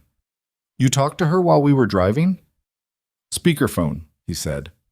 She exhaled. She leaned against the side of the truck and looked at the gray sky and tried to think past the exhaustion into the next 3 or 4 moves, which was what the situation required and what her body was increasingly resistant to providing. Her phone buzzed. Hastings. I reached Aronde, Hastings said when she answered. He's filing a written objection to medical records as of 10 minutes ago. He's also escalating directly to the CMO, Chief Medical Officer, which goes above the medical director and above Delvane's chain. Does the CMO know what's happening? She will within the hour. Aronde is also talking to 2 other attendings who apparently have their own concerns about Delvane's override patterns. Apparently this isn't the first time he's used the director authority to move patients in ways the attending didn't sanction. Sera went still. How many times? Aronde mentioned at least 2 other instances in the last 18 months. He didn't document them at the time because he said he didn't think it would matter. He thinks it matters now. It was not a clean breakthrough. It was the kind of revelation that came too late and had too much friction. Cases that hadn't been documented when they should have been. Patterns that had been absorbed as management quirks rather than named as what they were. But it was something. Multiple attendings, multiple incidents. A pattern that Delvane's folder full of curated nurse behavior documentation did not address and could not cover. The committee review, she said. Is there a way to get this to Marsh before Friday? I'm calling her office next, Hastings said. The CMO escalation will likely reach her through the institutional channel before I do, but I want to make sure the context reaches her along with the facts. She thanked him and hung up. She and Ward drove back across the city in the gray afternoon, and she sat with her hands in her lap and felt the shape of what was happening. Not victory, not yet, not close, but the specific sensation of a structure that has been load-bearing for a long time, beginning to show where the load is actually distributed. Delvane's folder on the conference table. Renata Briggs' voice in the meeting room saying, I should have moved on it. Aronde on the phone with the CMO. 2 other attendings. She had not built any of this. She had documented her own work and done her job, and the structure had revealed itself around her, the way structures do when enough people stop pretending they can't see it. It didn't feel like winning. It felt like the moment in a long-running operation when the intelligence picture finally matches what you've been observing on the ground, and you understand that you've been right. You've been right for a long time, and being right for a long time without acknowledgement is its own specific, unglamorous cost. She was home by 6. She ate something she didn't taste from her refrigerator and sat on the edge of her bed with her shoes still on and was asleep before she'd made a conscious decision to lie down. She slept for 11 hours. She woke up to 4 missed calls, 1 from Hastings, 2 from a number she didn't recognize, 1 from Ward, and a text from Aronde that read simply, CMO is involved, committee convening tomorrow morning, you should be available. It was Thursday. Major Voss was flying in from Washington. She called Ward first. He answered immediately despite the early hour, which meant he'd been awake. The CMO called an emergency committee session, he said. 7 a.m. Marsh is running it. Delvane has been informed. Has he been told what specifically is on the table? Aronde's objection, the override documentation, The 2 prior incidents the other attendings are now willing to put in writing. A pause. And something else. Hastings got a call last night from the Veterans Outreach Network Board liaison, the one on the hospital oversight committee. Apparently, the liaison pulled the patient safety records for the last 18 months, and there are 6 incidents of ER director override that don't have attending cosign. 6. She sat with that for a moment. 6. 6 documented uses of an authority mechanism that's supposed to be for emergencies, applied to situations that the attending physicians of record did not classify as emergencies. Ward's voice was even. 4 of the 6 patients were subsequently discharged or transferred in ways that limited the attending's follow-up care. She understood what she was hearing, not just Reyes, not just clinical arrogance, a pattern of using administrative authority to move patients out of the oversight of physicians who might document complications or outcomes that reflected poorly on department management. That's not patient care, she said. That's records management. That's what the committee is going to be looking at tomorrow morning. She called Hastings next. He gave her the same information in a slightly different order and added, Major Voss will be at Hartwell Memorial at 9 a.m. The timing it's not ideal, having a DOD representative arrive the same day as a committee session, but I'm not sure we could have arranged it otherwise even if we'd tried. What does Voss being there actually do? Sera asked. In practical terms. It confirms, in person and on the institutional record, that the Nurse Delvane has spent 18 months characterizing as a liability, has a military service record that describes the opposite of a liability. It doesn't decide the committee's findings, but it changes the frame of the narrative they're evaluating. He paused. And it means that when Delvane's counsel tries to argue that your interventions reflect poor judgment and impulsive decision-making, there is a Department of Defense officer in the building who can speak to your documented decision-making under conditions that make a busy ER night look straightforward. She arrived at Hartwell Memorial at 6:40 a.m. She wasn't on shift. She wasn't staff, technically. The administrative leave was still in place until the committee acted. But nobody stopped her at the entrance, and she walked through the lobby with the same deliberate unhurry she'd used for 2 years on this floor, and took the elevator to the 2nd floor and sat in the corridor outside the conference room and waited. Renata Briggs arrived at 6:55 and stopped when she saw Sera. They looked at each other for a moment. I didn't know about the other patients, Renata said. It came out like something she'd been rehearsing, which she probably had. The other overrides. I processed the transfer paperwork for Reyes because it came through the director channel, and I didn't look at it the way I should have. I know, Sera said. Renata looked at the floor. I've spent 11 years in that department. I learned how to keep things moving. Sometimes keeping things moving meant... She stopped. It meant making the same kind of call I made on the bellows flag. Choosing the path that didn't create conflict. I know, Sera said again. I'm going to say that in there, whatever it costs. I know, Sera said, because she did know, and because there was nothing else to say that was both honest and kind, and Renata Briggs had already paid enough for the cost of things she couldn't say. The committee convened at 7:03. Marsh ran it. The CMO, Dr. Ingrid Fassberg, whom Sera had seen in the hospital maybe 3 times in 2 years, a compact, precise woman in her 60s who moved like someone who had not wasted emotion in decades, sat at the head of the table beside Marsh and said almost nothing for the first hour and watched everything. The 6 override incidents were presented by the hospital council. Each one was documented with timestamps, attending objections where they existed, patient outcome notations. Delvane's counsel, he'd brought counsel, which told Sera that he'd been up most of the night preparing, objected twice on procedural grounds. Marsh overruled both times calmly and without elaboration. Arande testified.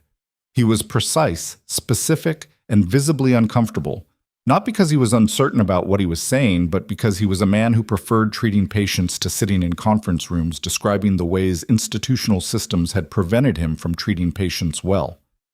He stated clearly that the Reyes transfer had not been sanctioned by him, that he had been Reyes's attending of record, and that the use of director override to bypass him had no clinical basis. One of the other attendings, Dr. Rhea Pemberton, third-year ER attending, whom Sera knew by face and by the quality of her work, and almost not at all personally, testified about a prior override incident 14 months ago, in which a patient she'd been managing for a complex presentation had been transferred before she could complete her diagnostic workup. The patient had been readmitted 3 weeks later with a complication that the completed workup would have anticipated.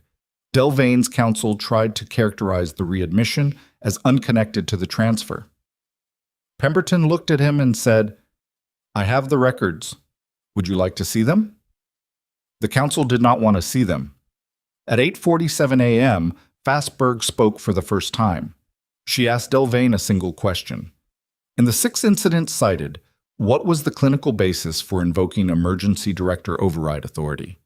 Delvane gave an answer that ran to about 4 sentences and did not contain a clinical basis. Fassberg looked at the table for a moment. Then she said, "Thank you," which was not a thank you, and said nothing more. At 9:04 a.m., Major Diana Voss arrived. She was younger than Sera had expected from the voice, mid-40s perhaps, in service dress uniform, carrying a document case that she set on the table with the specific care of someone transporting things that have weight beyond their physical weight. She introduced herself and her office and stated the purpose of her presence: the delivery and formal acknowledgement of declassified operational records pertaining to Sera Tollman's service, which the DoD Office of Personnel and Transition Support had expedited for release given the circumstances. She opened the document case and removed a folder and set it in front of Marsh. Delvane's counsel started to say something about the relevance of military records to a hospital employment review.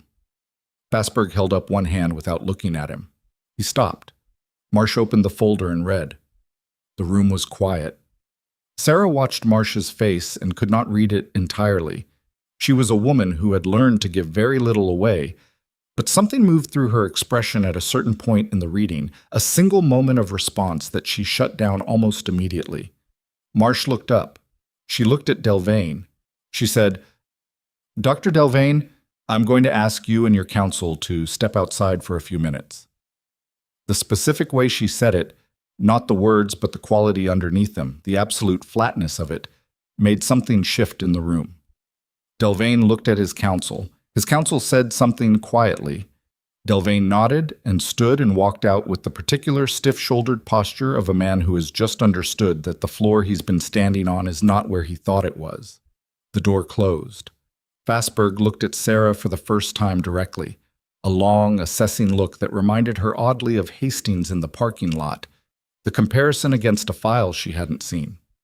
Then she said, "Nurse Tollman, you're still on administrative leave as of this morning." "Yes. That will be resolved today." She said it as though it were a logistical matter, which it was. "I want to be clear that what happens next will take longer than today. The 6 override incidents, the patient records, the personnel review, there's a process. It's going to run at the speed of institutional process, which is not fast." She looked at the table. "But the direction of it is clear." Marsh had reclosed the folder. She said, "The military record." "Yes," Voss said. Marsh looked at Sera.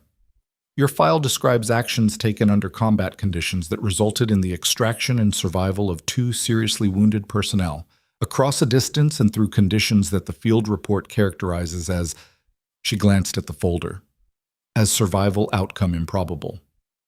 Sera said nothing. "The performance review Dr. Delvane filed," Marsh said, "characterizes your professional conduct as impulsive, non-compliant, and representing poor clinical judgment." The room held that juxtaposition for a moment. "I'm lifting the administrative leave effective this morning," Marsh said.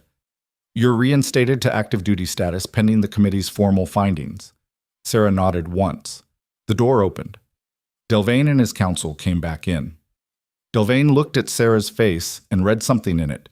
Not victory, not satisfaction, but the specific absence of the thing he'd spent 6 years putting there. And she watched him understand that he'd miscalculated the size of what he was dealing with, and that the miscalculation had been not 6 hours ago in a parking lot, but 2 years ago in a corridor when he'd first decided that the quiet night nurse was a manageable problem. Fassberg said, "Dr. Delvane, effective immediately, your director override authority is suspended pending committee review. Clinical decisions in the ER department will require attending cosign until further notice." Delvane's counsel said, We'd like to request. The request will be processed through proper channels, Fastberg said, and there was nothing in her voice to argue with, and his counsel apparently recognized that, because the sentence stopped there. The committee session closed at 10:15 a.m. Sera walked out of the conference room into the corridor and stood in the fluorescent light that she'd worked under for 2 years and felt the day on her like weather, present, specific, and not finished. Ward was at the end of the corridor. She walked toward him. He said, "Reinstated?" "Reinstated." He nodded. He didn't say "I told you" or "there it is" or any of the things that people said when an outcome arrived. He just stood there, which was the right thing to do, and she stood beside him, which was also the right thing to do. Her phone rang. It was a number she didn't know. Local, unregistered, the kind of number that didn't have a contact because it wasn't meant to be called back. She answered because she had a pattern now of answering numbers she didn't know, and some of them had been important. The voice on the other end was Delvane's. He wasn't in the corridor. He'd gone somewhere. His office, the stairwell, somewhere with an echo that the conference room didn't have. He said, "You think this is done?" She said nothing. "You have a committee session, you have a military record, you have a retired colonel and a DOD officer and a charge nurse who panicked." His voice was controlled in the way of a man managing something that was trying to get out. "What you don't have is the file I built. 18 months of incident reports, peer observations, documentation that goes beyond last night, or the 6 cases they pulled. I have a file, Ms. Tollman, that is thorough, and it is detailed, and it is going to the medical board, not the hospital committee, the medical board, and it is going to establish a pattern that no military record declassification cancels out." She listened. "You can be reinstated today and reviewed and suspended again in a month," he said. "Institutions move slow, you know that. I know that. The board process takes 6 months minimum. You want to work those 6 months with that hanging over you? You want to put Ward and his network in the position of supporting a nurse who is under active board review?" She said, "Why are you calling me?" A pause. "Because I'm giving you an option," he said. "A clean exit. Voluntary resignation with a neutral reference, no board filing. You go. This stops. Nobody has to wait 6 months." She looked at Ward, who couldn't hear the call but could read her face. She said, "Dr. Delvane, I'd like you to know that I answered this call because I wasn't sure whether what you were doing was panic or strategy, and now I know." She kept her voice even. "I'm also going to tell you that this call was received on a phone that I have been recording on a legal single-party consent basis since my administrative leave was issued yesterday morning. I don't know if that changes anything for you." The silence on the other end lasted 4 seconds. Then the line went dead. She lowered the phone and looked at the recording app on her screen, the small red indicator that had been running since 6:48 a.m. yesterday, the timestamp accumulating, the file size growing, and then she looked at Ward. "I need Feld's number," she said. "Hospital counsel. I need it now." Ward had Feld's number because Ward had spent the last 24 hours becoming the kind of person in this situation who had every number he might need, and he gave it to her without asking why, which was one of the things she had always valued about him in operational contexts and was now valuing again in a hospital corridor in Greystone Falls. Feld answered on the second ring. She told him about the call. She told him about the recording. She told him the specific language Delvane had used, voluntary resignation, neutral reference, no board filing, and she heard him go quiet in the particular way of a lawyer who has just received information that changes the shape of something he's been managing. "Don't send that recording to anyone yet," he said. "Don't share it. Don't discuss its contents with anyone outside this conversation. I need to speak with Marsh and Fastberg before anything moves." "How long?" "An hour, maybe less." She said she'd wait and hung up. Ward said, "He offered you a deal." "He offered me an exit," she said. "It's not the same thing." "And the recording?" "Legal in this state, single-party consent. I've been on administrative leave since yesterday morning. I wasn't recording as hospital staff. I was recording as a private individual who has been the subject of adverse employment action and was receiving communications related to that action." Ward looked at her for a moment. "When did you start the recording?" "When Marsh called yesterday and scheduled the 3 o'clock meeting," she said, "before I walked into the building." She paused. "I spent 2 years watching Delvane manage the record. I wasn't going to walk through the next 24 hours without one of my own. Something moved through Ward's face that she couldn't quite categorize. It sat somewhere between recognition and the specific, complicated respect of a person who has just been reminded that the woman they've been worried about has, in fact, been fine all along in the ways that matter. She went downstairs to the cafeteria because she hadn't eaten, and her body was delivering that information in an increasingly non-optional way. She got coffee and a sandwich she didn't particularly want, and sat at a table in the corner and ate and thought about nothing she could control, which was a discipline she'd learned a long time ago and had gotten out of practice with and was now reinstating. Feld called back in 43 minutes. "I've spoken with Marsh and Fassberg," he said. "The recording constitutes potential evidence of witness intimidation and coercion in connection with an active internal review. Marsh is contacting the hospital's legal team. Fassberg is requesting an emergency session of the full oversight committee, not the subcommittee, the full board-level committee, for tomorrow morning." A pause. "And because the call occurred after the DOD records were introduced and after the override suspension was issued, Delvane's counsel is going to have a very difficult time characterizing it as anything other than what it is." "What is it?" "A man who has just lost institutional control, attempting to use personal pressure to shut down the process that's exposing him." He said it clinically, which was how he said most things, but even through the clinical register she could hear that he understood the weight of it. "Ms. Tollman, the board-level committee session tomorrow is going to look at everything. The 18 months of override incidents, the Reyes transfer, the performance review, the recording. It's not going to be a comfortable proceeding." "I know." "Delvane's counsel will argue that the performance review reflects genuine clinical concerns. They'll put every incident report in front of the committee and make the case that the recording represents a mischaracterization of a good faith offer." "Let them," she said. "I have the patient outcomes." She did. 2 years of documented patient outcomes, times, names, interventions, results, that existed in the system regardless of what any performance review said about the nurse behind them. The cardiac dissection patient, Garrett Mose, Reyes. 47 other cases she could reconstruct from memory if the record somehow failed, because that was what 2 years of meticulous documentation produced.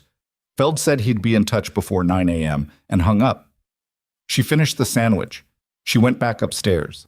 The afternoon passed in the specific suspended way of days that are waiting for the next thing.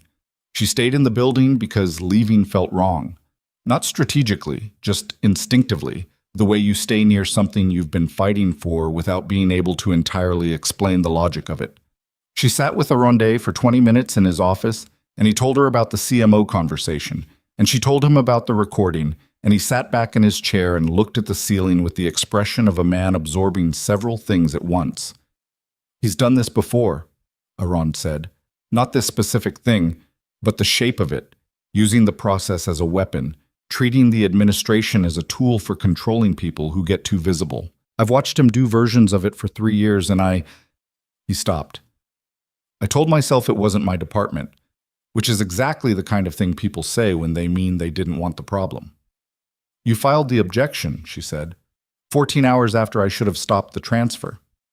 "You still filed it." He looked at her. "You're more generous than the situation warrants." "I'm practical," she said. "Generous doesn't help me. You filing the objection and testifying today, that helps." He laughed once, short and genuine, and the laugh was tired in a way that made him look more human than he usually did in clinical contexts. "For what it's worth," he said, "you are the best nurse who has worked this floor in the time I've been here. I should have said that a year ago instead of staying out of whatever was happening between you and Delvine." She said, "Say it in writing to the committee tomorrow." He said he would. She believed him. She left the hospital at 5:30 and drove home.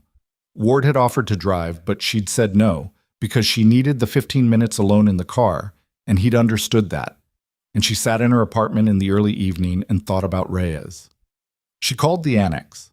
Lorna told her that the patient had completed initial intake assessment, that his attending at the annex had reviewed the transfer documentation and the objection filed by the referring physician, and that he was stable and had been informed of his visitor contact request. Did he say anything when he was told? A pause, the careful pause of a healthcare worker deciding what's appropriate to share. He said he'd like to see you tomorrow. She put the phone down and sat in the quiet of her apartment with the evening coming in through the window, the city sounds, an upstairs neighbor doing something rhythmic with a piece of furniture, and she thought about how Reyes had looked on that gurney, the iron self-control of a man holding himself at the edge of something, and how in the 12 seconds after she'd said, "I know what 3 deployments does something in him," had decided to trust her. She hadn't saved him. She'd just been a person who could speak the language. But sometimes that was the entire thing. She slept better than she had in 2 years, which surprised her, and then didn't. The full oversight committee convened at 8 a.m. in a boardroom on the 4th floor that she had never been in, larger than the 2nd floor conference room, with more chairs, more people, the institutional gravity of a proceeding that had moved past departmental and into something with longer consequences. There were 12 committee members. Marsh was there. Fassberg was there.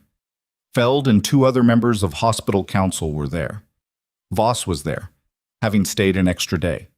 Hastings was there. Delvain and his counsel were there, and Delvain had visibly not slept, which she registered without satisfaction. The committee chair was a man named Bernard Okafor, who ran a regional healthcare consortium and had the particular bearing of someone who had seen enough institutional failures to have lost his patience for slow walking them. He opened the session by stating plainly that the committee had convened to review a pattern of administrative conduct, the clinical and ethical implications of that conduct, and a recorded communication that had been submitted to hospital council the previous afternoon. Delvain's counsel objected immediately to the characterization of the recording as relevant. Okafor said, "The objection is noted," and moved on. The next 2 hours were methodical and thorough and occasionally brutal in the specific way that institutional accountability proceedings are brutal, not dramatic, not explosive, but cumulative and airless, each documented incident building on the last until the pattern was so clear that arguing against any individual element of it became an increasingly implausible exercise. The 6 override incidents: patient outcome data, Aronde's testimony, Pemberton's readmission case, the Reyes transfer timeline, the written statements from 3 additional nurses, women who had worked Delvain's department for years and had filed nothing and said nothing until Renata Briggs had said something first, and then had spent one evening writing down what they knew and submitted it to Feld by 10 p.m. the previous night. Sera had not known about the 3 nurses until Feld mentioned them in his opening summary, and the information landed with a weight she hadn't anticipated. 3 women who had watched 2 years of the same corridor, the same write-ups, the same calibrated management of people who got too visible, and had said nothing because there was no channel and no safety and no reason to believe that saying something would produce anything except the same thing it had produced for her: a file and a folder and a performance review sitting on a desk at 3 a.m. Until there was a reason. She was called to speak at 9:40 a.m. She gave her account of the previous 36 hours in the same way she'd given the first account: chronological, specific, factual. She did not editorialize. She did not characterize Delvain's motivations. She described what happened and when and what the documented outcomes were, and let the committee draw the lines. When she finished, Okafor asked her one question. "In your professional judgment, was the care you provided to each patient you've described consistent with accepted nursing standards?" She said, "Yes." He said, "Was it consistent with the training and experience you bring to this role?" She said, "Yes." He said, "Thank you," and moved on. Delvain's counsel made the best case available to him, which was not a particularly good case. He argued that the performance review represented legitimate clinical management concerns, that the override incidents represented appropriate use of director authority in each context, and that the recording should be understood as a private, off-the-record offer made in good faith.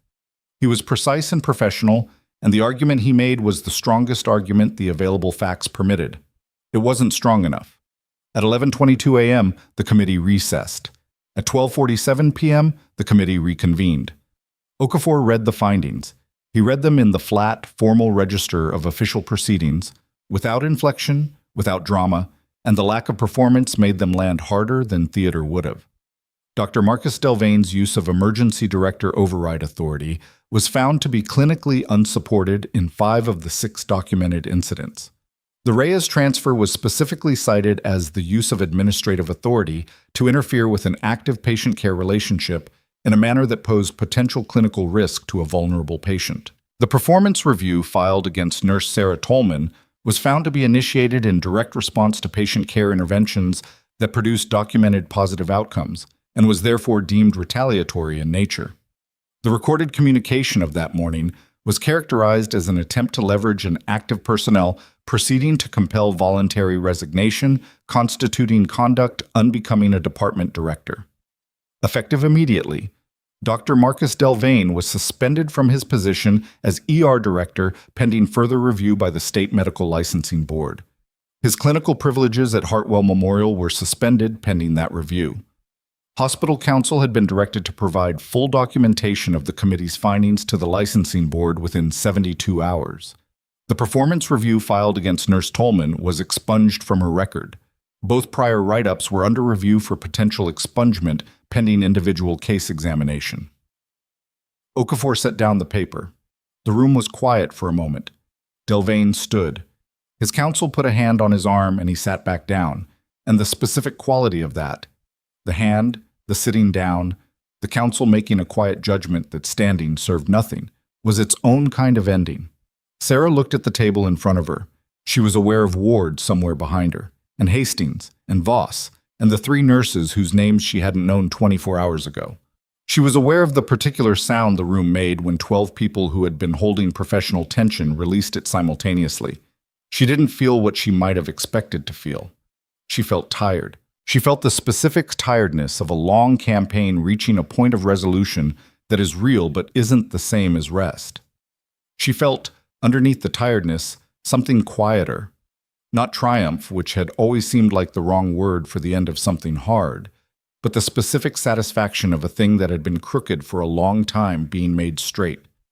Fassberg caught her in the corridor outside the boardroom. "I want to speak with you about your role going forward," she said. "Not today. You've had enough of rooms for 1 week, but next week. There are things we need to discuss about the department structure and what it needs." Sera said she'd be available. Voss found her next. She handed her a sealed envelope. "Your full declassified record," she said. "Yours.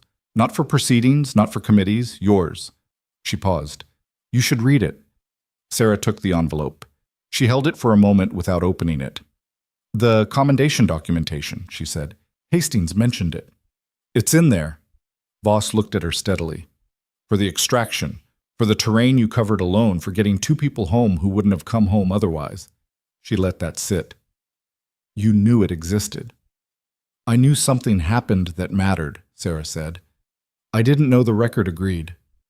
"The record," Voss said, "is unambiguous." She left the building at 1:15 p.m. She walked to her car and sat in it and opened the envelope. She read for 22 minutes. She read the mission documentation, which she remembered living and which the language of official records made strange and precise and somehow more real than memory. She read the field assessment of the secondary collapse zone, which described in spare technical language terrain she still sometimes walked through in the first moments before fully waking. She read the casualty extraction report, which named the 2 soldiers she'd carried out, 1 over each shoulder for the first 100 meters, 1 at a time for the rest, and documented their survival and subsequent service records. They had both gone on to serve. 1 had completed another deployment. 1 was a trainer at a facility she'd never heard of. She hadn't known that. There had been no channel for knowing that, and she had not let herself imagine it because imagination in that direction felt like presumption. She read the commendation. She read it twice because the first time she read it, she was reading too fast, skipping over the specific language to get to the end, and the second time she made herself slow down and read every word of what it said about who she was and what she'd done.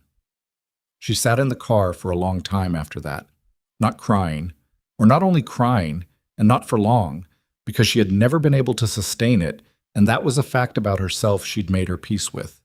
Mostly sitting, mostly being still in a way she hadn't been still in a very long time, maybe years, maybe since the beginning of the kind of life she'd been living. The kind that kept motion constant because stopping meant confronting the distance between what she'd been and what she'd decided to settle for. She drove to the annex. Reyes was in a visiting room that had low chairs and a table and a window that looked at a courtyard. He looked better than he had on the gurney, not well, not fixed, because that wasn't how any of this worked, but present in a way he hadn't been. His eyes were clear and he was sitting deliberately rather than bracing. He looked at her face when she came in and said, "You won." "The committee found in my favor," she said, sitting across from him. "That's winning." "It's a beginning," she said. "Delvane's license review takes months. The expungement process takes time. The department has to be rebuilt." She set the envelope on the table between them. "But yes. For today, yes." He looked at the envelope. "What's that?"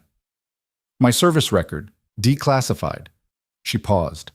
"I hadn't read it before today." He was quiet for a moment, understanding what that meant. The specific, deliberate way she'd sealed herself off from that part of her past, what it cost, and what it kept away. And it says what happened," she said, "in the language that makes things official." "Does it feel different, seeing it in the language that makes things official?" She considered that honestly, the way she tried to consider things she didn't have ready answers for. "It feels like permission," she said finally, "which is strange because I didn't need permission, but it turns out that knowing the record agrees with what you know is true is different from just knowing it's true." Reyes looked at the window. "Yeah," he said. "Yeah, I know what that's like." They sat for a while and talked in the easy, discontinuous way of people who share a context that doesn't require constant explanation. About the annex, which he said was adequate without being what he needed long-term. About Ward's network, which she told him was going to be a resource once he was out. About what he was planning to do with the next part of his life, which he didn't entirely know and was allowing himself to not know for now. Before she left, he said, "Ward told me what you did after Caldwell, not the classified part, just the shape of it, that you walked away from it and built a different life." "I tried to," she said. "I've been thinking about that since last night," he said. "About whether walking away from something is the same as leaving it behind." He paused. "I don't think you actually left it. I think you just carried it somewhere else and tried to put it down." She looked at him. "When did you get perceptive?" "I've had a lot of quiet hours." She left the annex at 3:30. Ward was waiting in the parking lot, which she hadn't told him to do, and which didn't surprise her. "How is he?" Ward said. "Stable. Thinking clearly." She looked at the building. "He's going to need real support when he's out, not pamphlets." "I know. I've already been on the phone with the network coordinator about a veteran-specific trauma support cohort. There are 4 guys in the Greystone Falls area who would qualify. If we can get a clinical partner," he paused. "Someone with dual background, medical and operational." She looked at him sideways. "That's a fairly specific qualification." "It is," he said, without any particular inflection. She looked at the sky, which had cleared from yesterday's gray into something pale and washed out and honest. She thought about Fassberg wanting to talk about the department structure. She thought about the 3 nurses whose names she hadn't known, and whose statements had arrived by 10 p.m., because one person had finally said something first.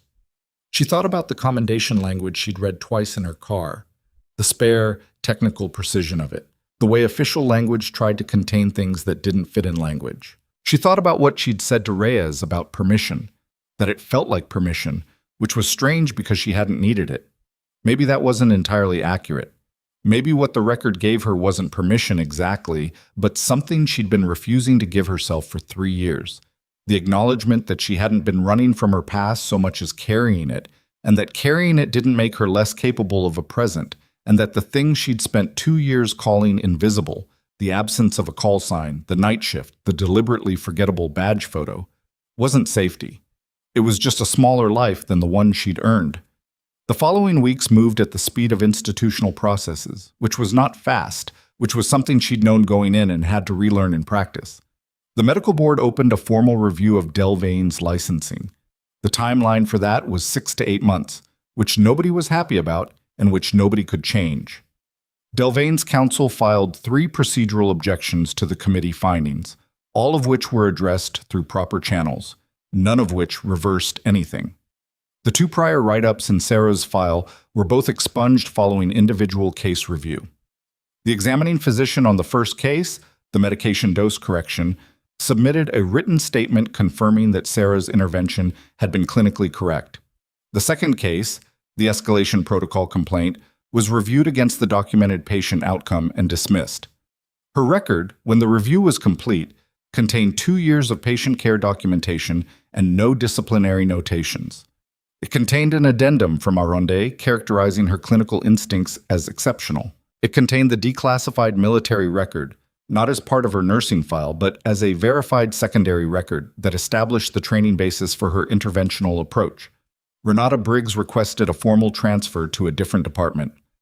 Sera heard about it through Aronde and did not have a strong feeling about it, not satisfaction, not sympathy, just the recognition that Renata had made a calculation about what she could manage going forward and was entitled to make it. The night shift without her was quieter in ways that had nothing to do with sound.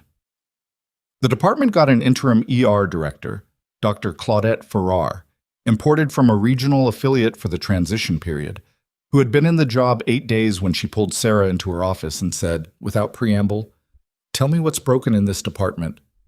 Sera told her. She was thorough and specific and prioritized by clinical risk, which was how she prioritized everything. Farrar listened without interrupting, asked 3 questions, and said, "All right, I want you involved in the restructure."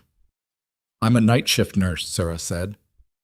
"You're the most operationally aware person on this floor," Farrar said, "and I'm not interested in the org chart when I'm trying to figure out what needs fixing. Are you in or not?" She was in. The veteran trauma support cohort that Ward had been building since January launched formally 6 weeks after the committee proceedings. 4 participants initially, meeting twice weekly at the Veterans Outreach Center on the east side, facilitated by a licensed trauma therapist named Gwen Marsh, no relation to Carolyn, who had a background in PTSD treatment and was learning from Ward's contacts about the specific operational context her clients were navigating. Sera attended the 3rd session as a guest clinical consultant, which was the official description, and which lasted about 20 minutes before she was simply present in the room with 4 men who spoke a language she understood, contributing the way she contributed to things that mattered, steadily, practically, without announcing it. Reyes was there. He was thinner than he'd been in the annex, which usually meant either worse or the specific better that came from not using food and sleep as a buffer against thinking. She read him across the room and decided better, provisionally. After the session, he found her in the parking lot. "Ward says you're doing the training role, like," he said. "For the cohort." "Consulting," she said. "Occasional. I'm still on shift at Hartwell." "Both," he said. "Both," she agreed. He looked at her for a moment. Is that enough? For you?" It was a genuine question, not a challenge. She thought about it the way she'd been trying to think about things lately. Not at arm's length, not with the buffer of clinical detachment, but directly, the way that was harder and more accurate. "I don't know yet," she said honestly. "Ask me in 6 months." He nodded. "Fair." She drove to Hartwell Memorial for her shift. She changed in the locker room, clipped her badge to her chest, and walked out to the floor. The department looks different than it had 8 weeks ago. Same fluorescent lights, same monitors, same supply cabinets with the one that jammed unless you lifted the handle right.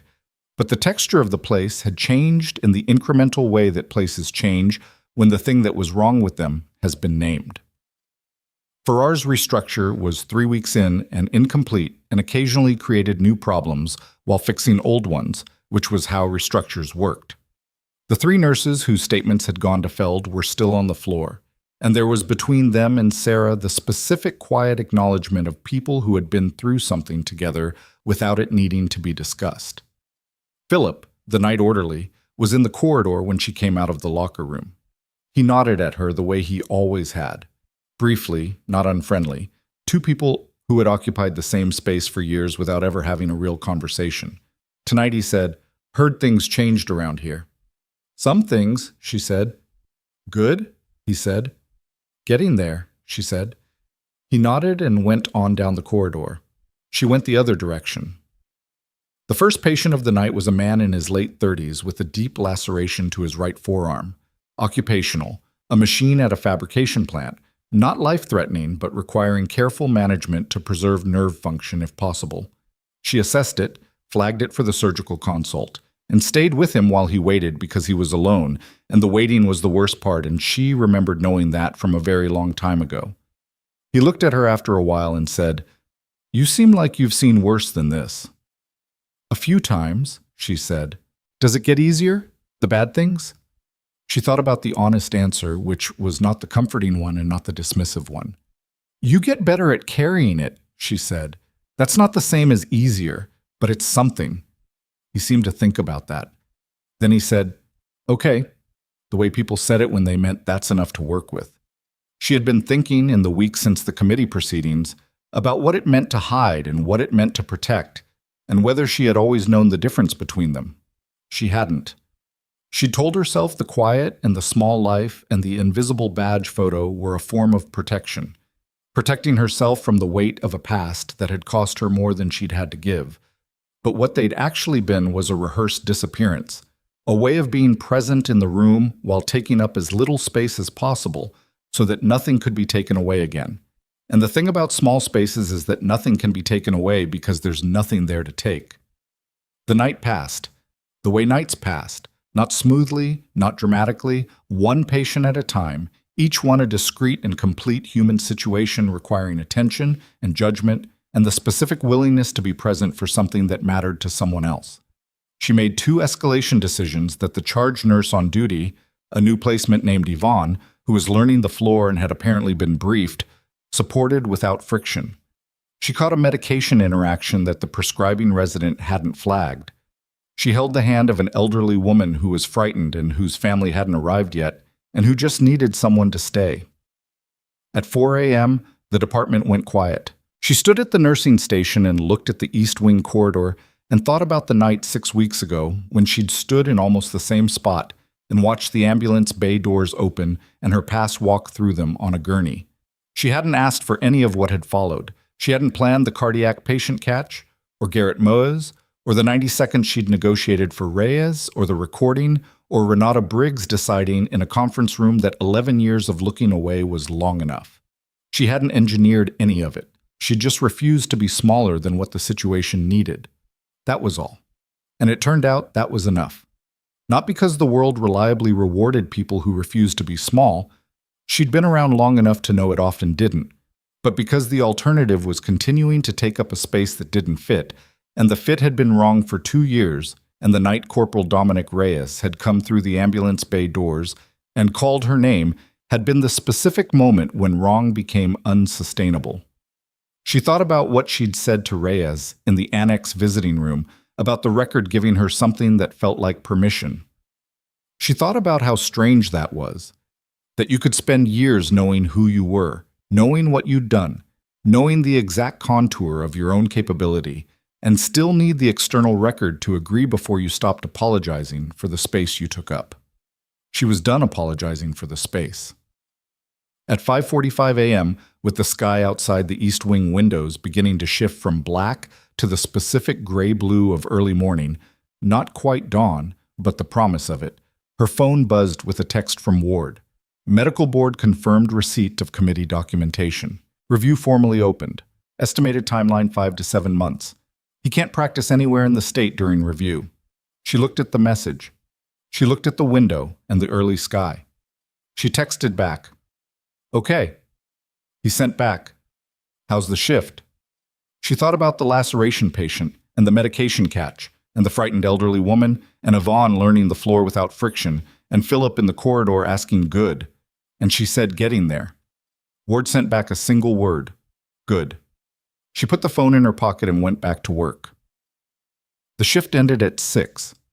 She clocked out, changed, walked through the parking structure into the actual morning. Real daylight now, the sky fully committed, the city resuming itself with the particular indifference of cities that don't stop for anyone's resolution. She stood in the light for a moment. She was a nurse. She was a combat medic with a declassified record that said, in the language that made things official, that she had done the impossible and brought people home. She was the person who caught things before they became emergencies, who stayed with frightened people while they waited, who said, "I know what 3 deployments does to a man on a gurney," and watched 12 seconds of recognition do what sedation couldn't. She was not finished being any of those things. She was, in fact, just beginning to understand that they weren't separate, that the woman with the scar on her forearm and the woman who lifted the supply cabinet handle at exactly the right angle were the same woman, that you couldn't put down the things that made you capable without putting down the capability itself. You didn't survive the things she'd survived by becoming smaller. You survived them by understanding, finally and without apology, that you were exactly the size you needed to be. She walked to her car. She drove home. For the first time in 3 years, she drove with the window down.